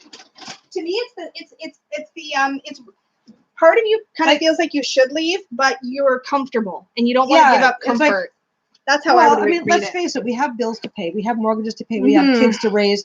Sometimes trading off comfort for adventure is the right choice. We just don't know. Yeah. Hermit card. And the Hermit. The Hermit to me is an invitation to introspection and personal spiritual growth. If you're not seeing those opportunities where you are, again, I'm coming back to the same thing of there's some part of you that I think, I'm not even going to say if, you're not feeling fulfilled. Yeah, you're not happy, but you're not fulfilled. You're not necessarily, they're not treating you bad, but they're not treating you good. They're not. It's okay. It's comfortable. You're paying your bills. It's meh. It's probably the known. I get a sense that it's pretty boring and pretty static. Possibly from the first card, a sense that they really rely on you, and maybe you've over the years or over the time you've been there gotten close to the people that you're working with. But I think you already know the answer. I think just you need to think on it a little bit. In Shadow, we have the Hierophant, and I think that's very much about obligation and kind of locking yourself down because you don't want to be that person that jumps ship, which is a little different than staying because you really, really want to be. Yes, Kim, exactly. Are you feeling challenged and fulfilled? And I think the answer is no. But I think the answer is no. We'll see what long hair skinny toe says. I think he's financially and otherwise so comfortable that it's easy not to bother. Or she. We don't know. He or she. Sorry, I always just. Girls have long hair and skinny-eyed toes too. True. That's true. Actually, maybe skinny toes. Maybe not skinny-eyed toes. It's not. I mean, I think the best advice for this particular reading is you already know the answer. Let's do a quick synopsis. So sit down and decide how you're going to make that happen. If you're going to stay, then find things to make where you're at more interesting. Or the biggest risk is to your comfort, right? Yeah. The biggest risk is to comfort. It's not to. I don't think the biggest risk here is to financial stability. I think it's to your general comfort, your like emotional comfort. Yeah. That's what you're really risking by taking a leap. If you're gonna stay in a okay, like if you want to feel fulfilled, get a cat. Yeah, exactly. I literally think you are. I think right now you're in a position where your choice is literally 50-50, and you're standing on the edge of a sword, not knowing which way to fall. Yeah. But I don't think you really have a lot to gain or lose no matter what decision you're making. And I don't know if that's helpful or not, but I would literally do the pro and con list and take it from there, because the cards are the Hermit to me says that you already know and you just need time to sort out the day-to-day financial whatever logistics of how to make it happen. Yeah. Okay. Yeah, hopefully that was helpful. Hopefully it was helpful. I have a suspicion that it probably wasn't, but I'm sorry. No, I think that it was kind of confirmation. I can't stop thinking about women.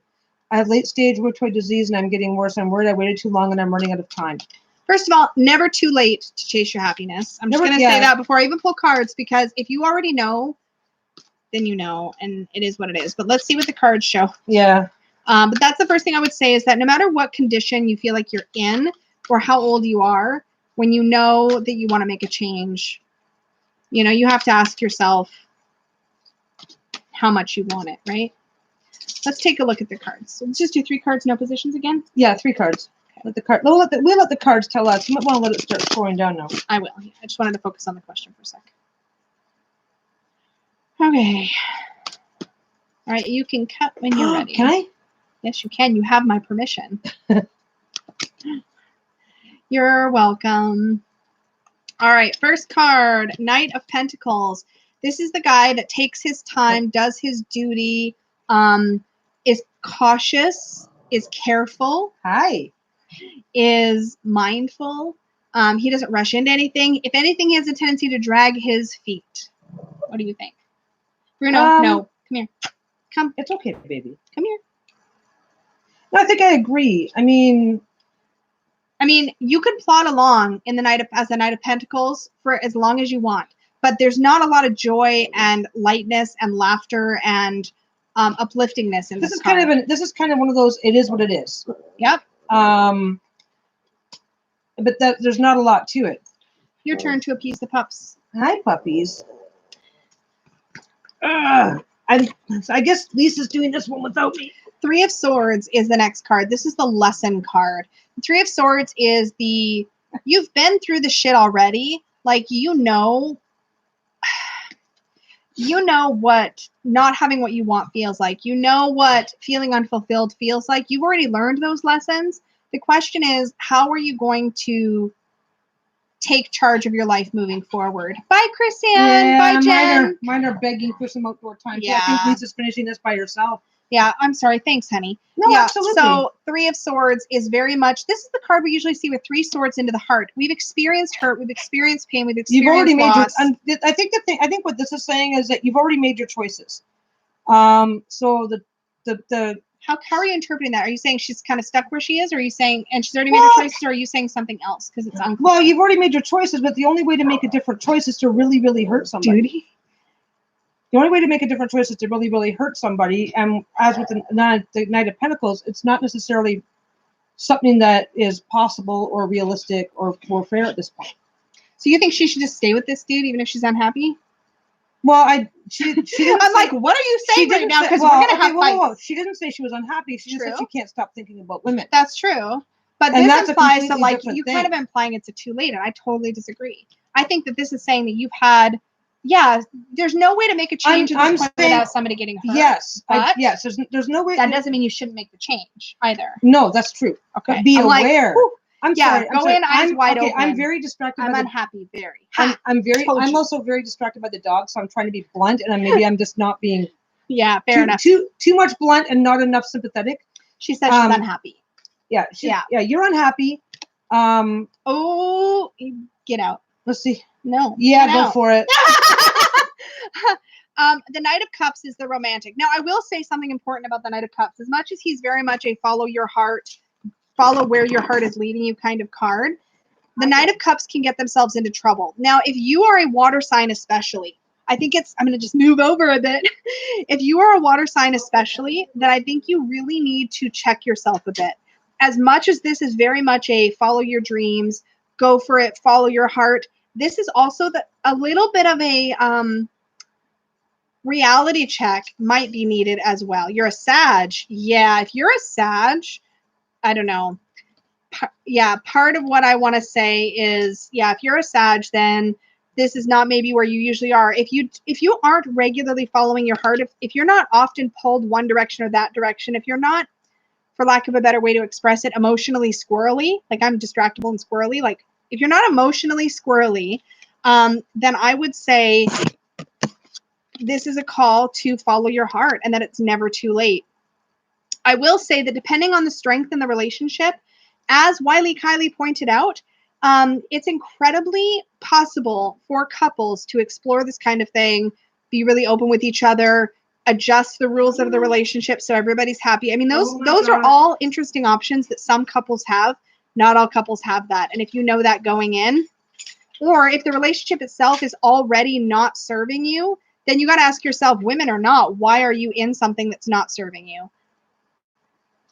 And she's a Sag. I was asking about Knight of Cups because sometimes Cups people can be very fly by night and they can follow their heart impulsively, but she doesn't follow her heart impulsively typically. Well, I think the thing is that I think you have to deal with one thing at a time. I do. Yeah, absolutely. Peggy makes a good point. If this isn't about chasing women, this is about sort out your relationship. If you're unhappy, that's the part that matters. Everything else is secondary. Deal with one thing at a time, because whether or not you're attracted to women doesn't change anything else about what you need to do to deal with your relationship. Totally agree. And these two cards to me, I gotta go. The Knight of Pentacles can be about duty and responsibility. And so I think there's definitely a message for you there about what you owe the people in your life. You owe yourself happiness first, for sure. But if you think that he deserves a conversation and honesty and, hey, I'm not happy, you have to decide basically what do you want to salvage, if anything. If you're ready to dump this guy regardless, then that's the decision you need to make. The question at that point is just, do you want to sit down and try to repair anything? Do you want to salvage a friendship?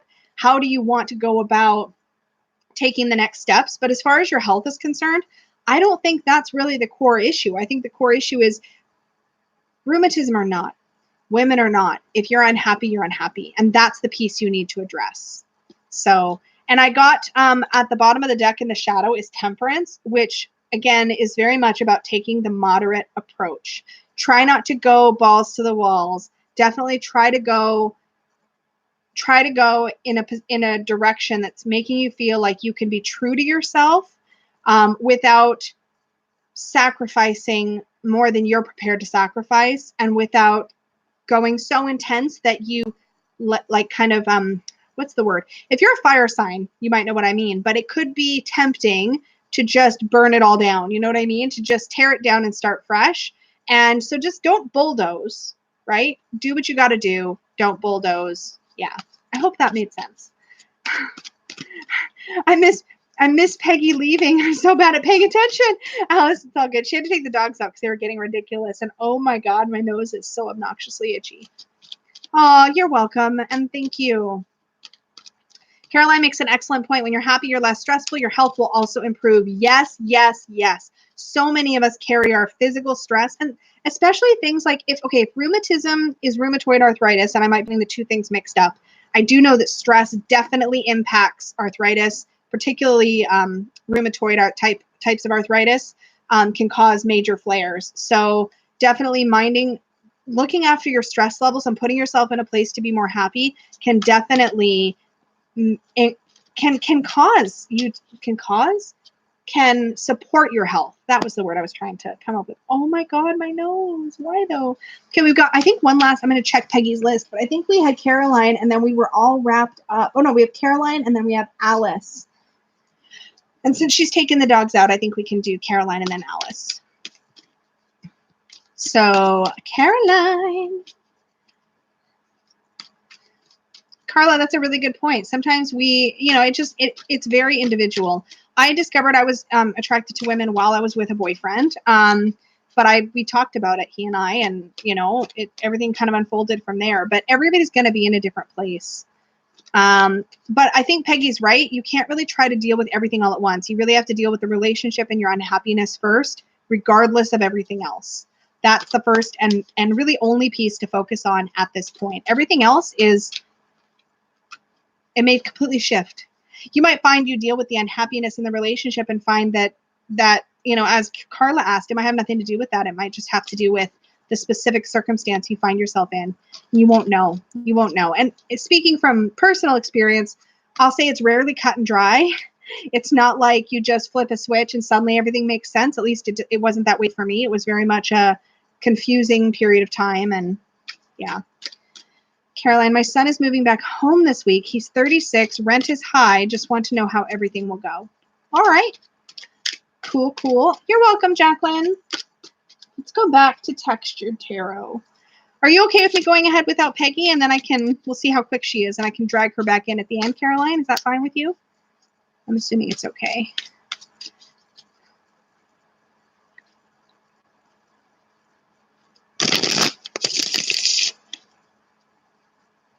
Cool. Okay.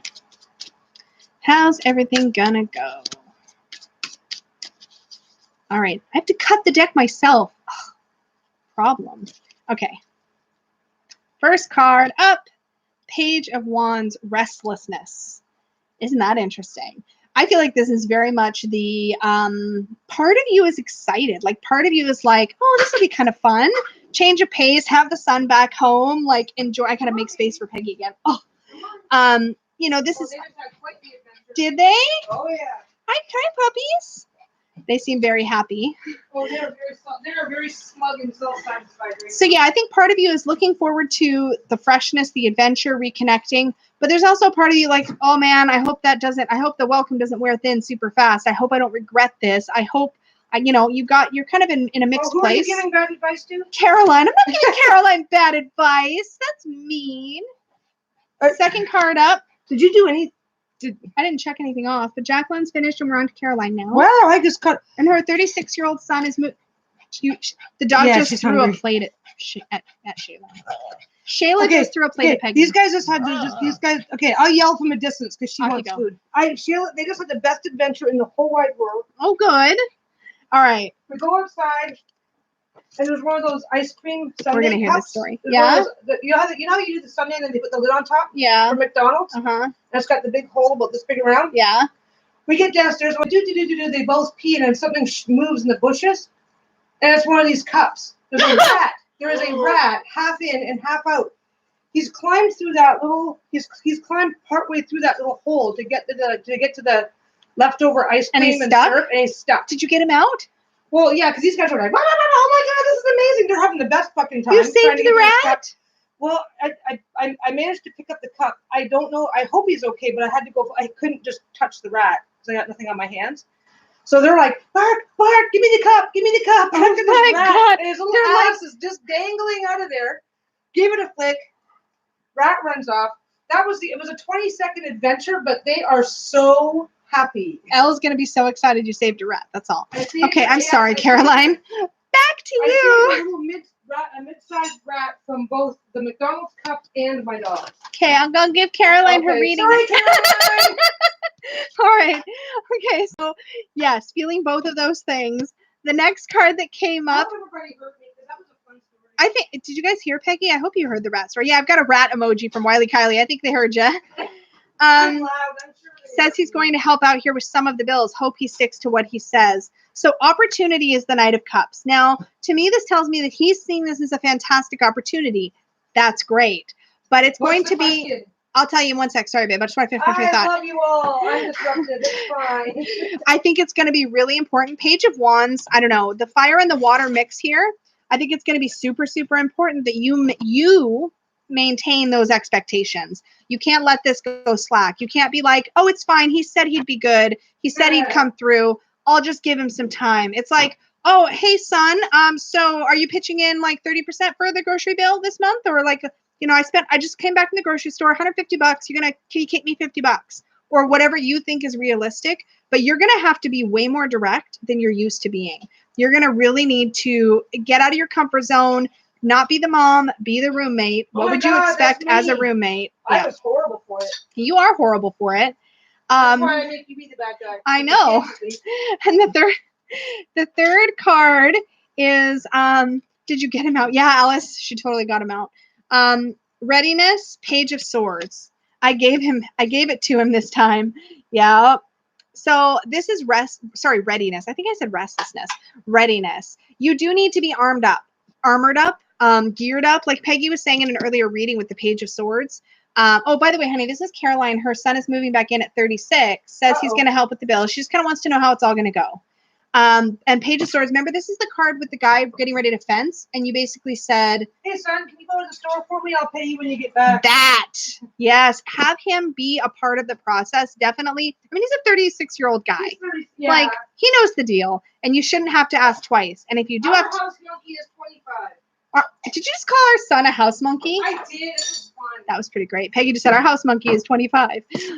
But he pays. He's very, very, very. We have, we're all good. Like, everybody pays into the rent. Everybody covers for things. I'm aware of what my weaknesses are. My weaknesses are, like, if I decide to slip across the street for a coffee, I'm like, hey, Steve, what do you want me to bring you back? And I pay every time. Yeah. I'm aware of what my tendencies are, and I work with them. So you sick me on the kids. Because you she knows I'll ask for the money. But there's no conflict between you and him over it. No. I just get weird about it. You get weird about it. But I know my limitations when it comes to demanding things from my kids. Basically, I think it's going to go just fine. I think that the Knight of Cups here tells me that there's going to be some great emotional reconnecting happening. I'm trying to arrange these so I can hold them back up. There's going to be some good emotional reconnecting, and that's going to feel really good. You're of two minds because you know where the pitfalls are. And you've been through it before to some degree. I don't know if it's with the same kid, but you've definitely been through this before. And you kind of know how you could end up in a trap if you're not careful. So you don't get to let yourself off the hook that way. You really have to stay clear. Excuse me, I had a hiccup burp. That was weird. You had a hiccup. A hiccup. You have to stay direct. You have to communicate clearly and be blunt. Most guys are really great if you just hit it with them direct, right? Like, oh my God, not like us women who need to talk in circles. Right? We're so circular with our talking. But it's true. Most guys are like, you just say, this is what I need. And they'll either say, okay, or they'll say, that won't work. Can I do this? Or, whatever. But you'll open the door for a conversation. So yeah, I hope that was helpful. But I get positive emotional outcome, and I get. And if possible, ask him for a basic flat amount of money every month. Yeah, if you can afford a basic flat rent, then stick to your guns. And here's the thing: don't be afraid if it changes and you need more. If you get hit by a rent increase or if needs change, you can communicate that and say, "Well, look, buddy, based on your eating habits, and we don't want that to change because whatever. But we probably need a little bit more money from you, whatever." What happens when he brings girls home? Oh yeah, you got to have clear boundaries about all of that kind of stuff. You pull out the phone book and give him and his girlfriend the address to the nearest motel. Peggy's got it all figured out. You're an adult, but this is not okay. Okay, I think. If he brings girls home. All we've got left is Alice, and we are wrapped for the night. So Alice, if you are around. Oh, I see. Yes, exactly. Been through this before with him, and I told him no more. Yeah, you definitely have to stick to your guns. Jacqueline, if he doesn't pay up somewhere, just call me and I'll come over and run over his ass with my wheelchair. Yes, I love it. Yeah. Roll over him twice. That'll teach him. Well, basically, if you've already been with it, then just give him clear boundaries, clear expectations, and if he doesn't like it, give him a clear deadline to go out. Okay, here's what I'm going to do, Alice, because I'm going to play. Alice is stuck between two guys. Here's what I'm going to do. I'm going to pull out the court. Yeah, I want to see how you resolve this one, honey. I got this. We're going to pull out the court, and you got to decide in your head who guy 1 and guy 2 is. I'm going to pull out the court. We're going to pull a card for guy 1, a card for guy 2, and I'm going to tell you about them. Okay? That's what we're going to do. I'm pulling out the court. We're going to pull 2 court cards on purpose, and then we're going to shuffle the rest of the deck for the decision. They're both actually being like surprised. Maybe their problem at mealtimes is your involvement because they're being good as gold right now. You're such a dick. I'm an absolute dick. Wow. Since when didn't you get that memo? Wow. Caroline, I'm moving with his girlfriend. That's the problem. He's been with her for 3 years. I told him I want money every week this time. Yep, absolutely. Do not take no shit. And the second it gets funky, he's out. And that's it for chances. Like, don't be, you got to have good boundaries, especially with family. With your kids, it's like you have to. That's what's healthy for everybody. And, you know, it's kind of like Peggy says, you train people how to teach you, right? Not train, teach. You teach people how to teach you. Sorry, dog reference. Sorry, Alice. I'll leave his food alone, you big brat. Oh, Jesus. It's okay because he's over today. Sorry, I'm bitching at my dogs. Okay, 1, 2, 3, 4, 5, 6, 7, 8, 9, 10, 11, 12, 14, 15, 16. Okay, I've got all the court cards. Okay, so guy 1 is 13 years, guy 2 is 23 years. As long as that's not their age, we're good. Otherwise, we're gonna have to table this. Which I know that's not what it is, but all right. So we're gonna pull a court card for guy 1 and a court card for guy 2, and we're gonna have a little chat. And then I'm gonna pull a card for the decision. All right, so you're going to pull for guy number 1. Who we got? Page of Cups. We got the Page of Cups for guy number 1. Come here. Hi. All right, who do we have for guy number 2? Yeah, she is witty. Witty enough to get a kick in the shins. All right. Guy number 2 is the King of Pentacles. All right. I'm just mouthy. I'm not witty. It just works out that way. Okay, guy number 1, let's have a talk about the Page of Cups. The Page of Cups, oh man, they can be a lot of work. I'm a Page of Cups in relationships.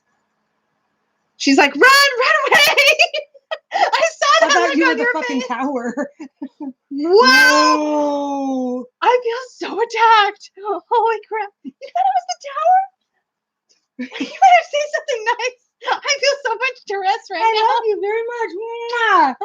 Wow. Okay. Look at my Sorry, Alice. Uno momento. Okay.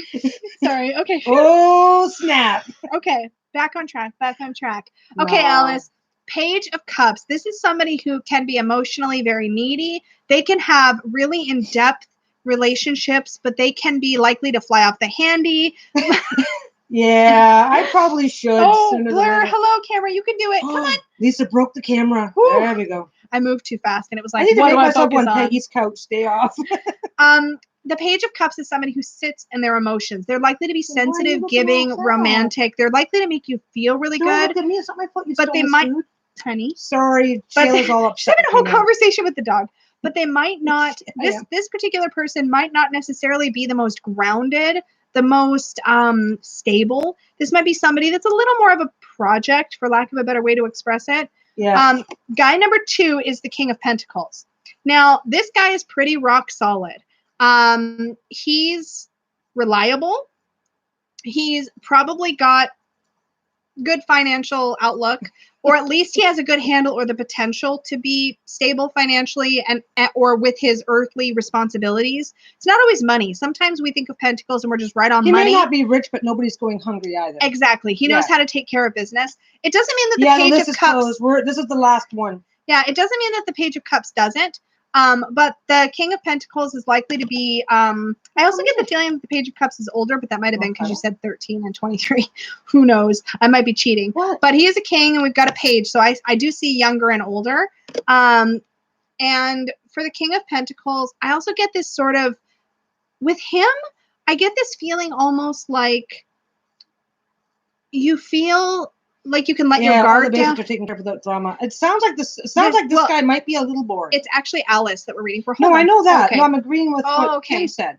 Yeah. I don't. Hold on though. I don't actually see boring. I see letting your guard down compared to the other guy. Being able to relax into. I literally am picturing snuggling up with somebody like this. Like I don't know. I feel like there's a very stable earthly energy there. Yeah. Exactly. Negative side. He could be materialistic. He could also be my way or the highway. He could be rigid in his thinking. This person's going to be more adventurous, more likely to go with the flow, more likely to be open to change once they've done their work. Are we serious? Is it actually an Aquarius and a Taurus? That's crazy. Sorry, I'm just having a moment, but yeah, totally crazy. There's definitely a maturity difference. Yeah, more mature, less mature. But here's the thing about this character is this character has massive potential. But this is somebody that you're going to need to be more patient. Project. I said project already. Oh, I wasn't listening to you. Oh, well. This is also somebody, though, who you could ignore my shit now. This is no fun for me anymore. This person has massive opportunity for growth, and they also have the massive opportunity for depth. I kind of feel like with this guy, what you see is what you get. There's not going to be a lot of fluctuation, and that can be, like Peggy said, very boring. This could be somebody that doesn't light you up inside. Well, I get the sense that you're literally comparing one to the other, and in a direct comparison, one is more stable, the other one's more exciting. Correct. And that's kind of... Thanks, Jacqueline. Yeah. The third card is the Queen of Pentacles, and this is you. Now, here's what's interesting. Queen of Pentacles is somebody who is a nurturer, a caretaker, and here's the problem. Nurturer, caretaker with a project can become very codependent. Yeah. Yeah, you can end up in a position where you're doing all of the emotional labor in the relationship. Aw, thanks, Jujubee. You can end up doing all of the emotional labor. You can end up doing all of the labor. You can end up with somebody who's like, hi, I'm over here. I'm painting a pretty picture. And you're like, dude, I got 7 loads of laundry. Can you please fold it? Not that I'm talking about real life, because that's not real life. We don't know what that's like in this house. No, you don't usually get to the laundry until there's 9 or 10 loads. Shh. I feel so attacked. Hi. You started it. Hi. You Queen of Pentacles, Page of Cups in this scenario. But no, for serious, that's what I just said. I see you as the queen. And you can become the mom. Yeah. And I'm gonna look at another card because I realized that I pulled from the court cards pile and I hadn't shuffled it back in yet. But I do think it's really, really interesting. Are you a Cancer? Are you actually a Cancer? I'm dying a little bit right now. Because Cancers are very much nurturers. They have the same tendency to dive into codependency. I'm gonna shuffle and grab you another card since you ended up with all courts for my mistake. And even if you don't actually dive into codependency, you're going to be constantly fighting the urge with this person. It's very much a risk in that relationship, which is just something you need to be aware of. I'm a nurturer by trait because you're a Cancer. Yeah, I say a Cancer and a Page of Cups could be incredibly emotionally fulfilling, but it could also be a complete disaster. Yeah, it depends on the situation. It literally depends on the situation because some couples dynamics, that's exactly what it is, and they're both ecstatically happy. Exactly. Or one's ecstatically happy and the other one is absolutely miserable. Yeah, it could be either way. Here's the issue, though. For starters, it's not like you must choose one of these two people, and that's it forever and ever. Amen. Excuse me, I had another little burp there. Excuse me. But I do think that's why I can't pick between Aquarius and Taurus. Because Taurus is going to be very safe for you, but I don't know it's necessarily going to be what you need for your emotional growth. And I do feel like the Page of Cups is going to invite a lot of depth and is probably where you're most drawn, but may not be ultimately it for the long haul. And here's the thing, neither one of these guys might be for 2.5 hours. I know. Neither one of these guys might be right. They might just be, one of them might be Mr. Right Now, right? Like, you don't know. And I think it's important to take the pressure off yourself. And like the King of Pentacles strikes me as more serious, more mature, more business-minded, but what's he like behind closed doors? Does he know when to take that King of Pentacles hat off and relax and be the kind of nobody is just one. Nobody is only that thing. Yeah, see, the Page of Cups guy is like not at all mature. Yeah, problem, right? Yeah. And your last card for this reading is the Seven of Cups. This is the thanks, Marie. This is the fantasy We're just daydream. Still super excited about doing this, so we're just dragging up the stamina. Yeah. Well, I really wanted to get through all of the names today, but we won't be able to do that every time. Mr. Right Now can absolutely be a fun place. Now, here's the thing. Be aware that that's where he is. 7 of Cups means that you're in a place right now where you're leaning in the direction of not as realistic. So if you find yourself leaning towards one of these two, I am the King of Wands, just saying. Good to know, Dustin. But I do think whatever way you're leaning is kind of more fantasy. So if you find yourself leaning and being kind of pulled in the direction of that Page of Cups, as an example, it might be the King of Pentacles.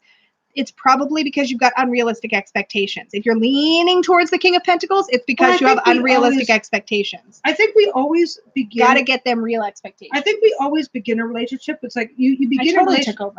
No, you left to take care of the dogs, and I'm like, no, this is just more of a personal observation.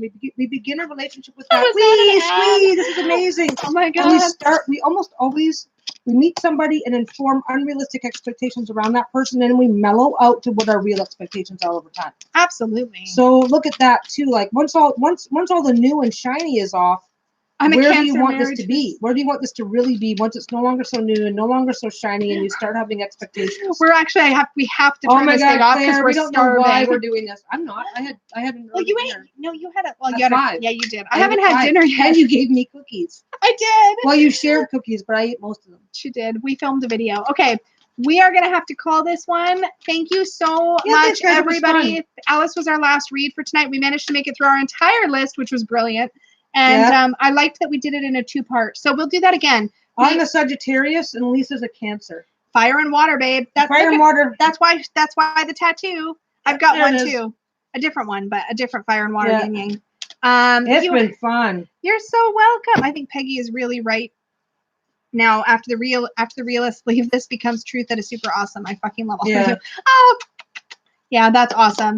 Thank you, guys. Okay. We'll do this again next time, and next time we'll do the same thing. We'll open the list in the beginning, and then we'll pause the list, and we'll reopen it about midway. And yeah, we really don't. I don't think we're going to be doing 2.5-hour reads all the time, but as long as as long as this is new and shiny, we just may end up doing a few. Yeah, we're gonna probably take them case by case. We might come on for like a half an hour once, just because we're not committing to anything or promising to be super strict about anything. So we'll go. Yeah. Anyway, thanks a lot, guys. This has been a lot of fun. Thank you, everybody. Bye. Bye. 38 people. Yay. Yay. 35 upvotes. Yay. Yay. You guys do like us. Yay. Bye.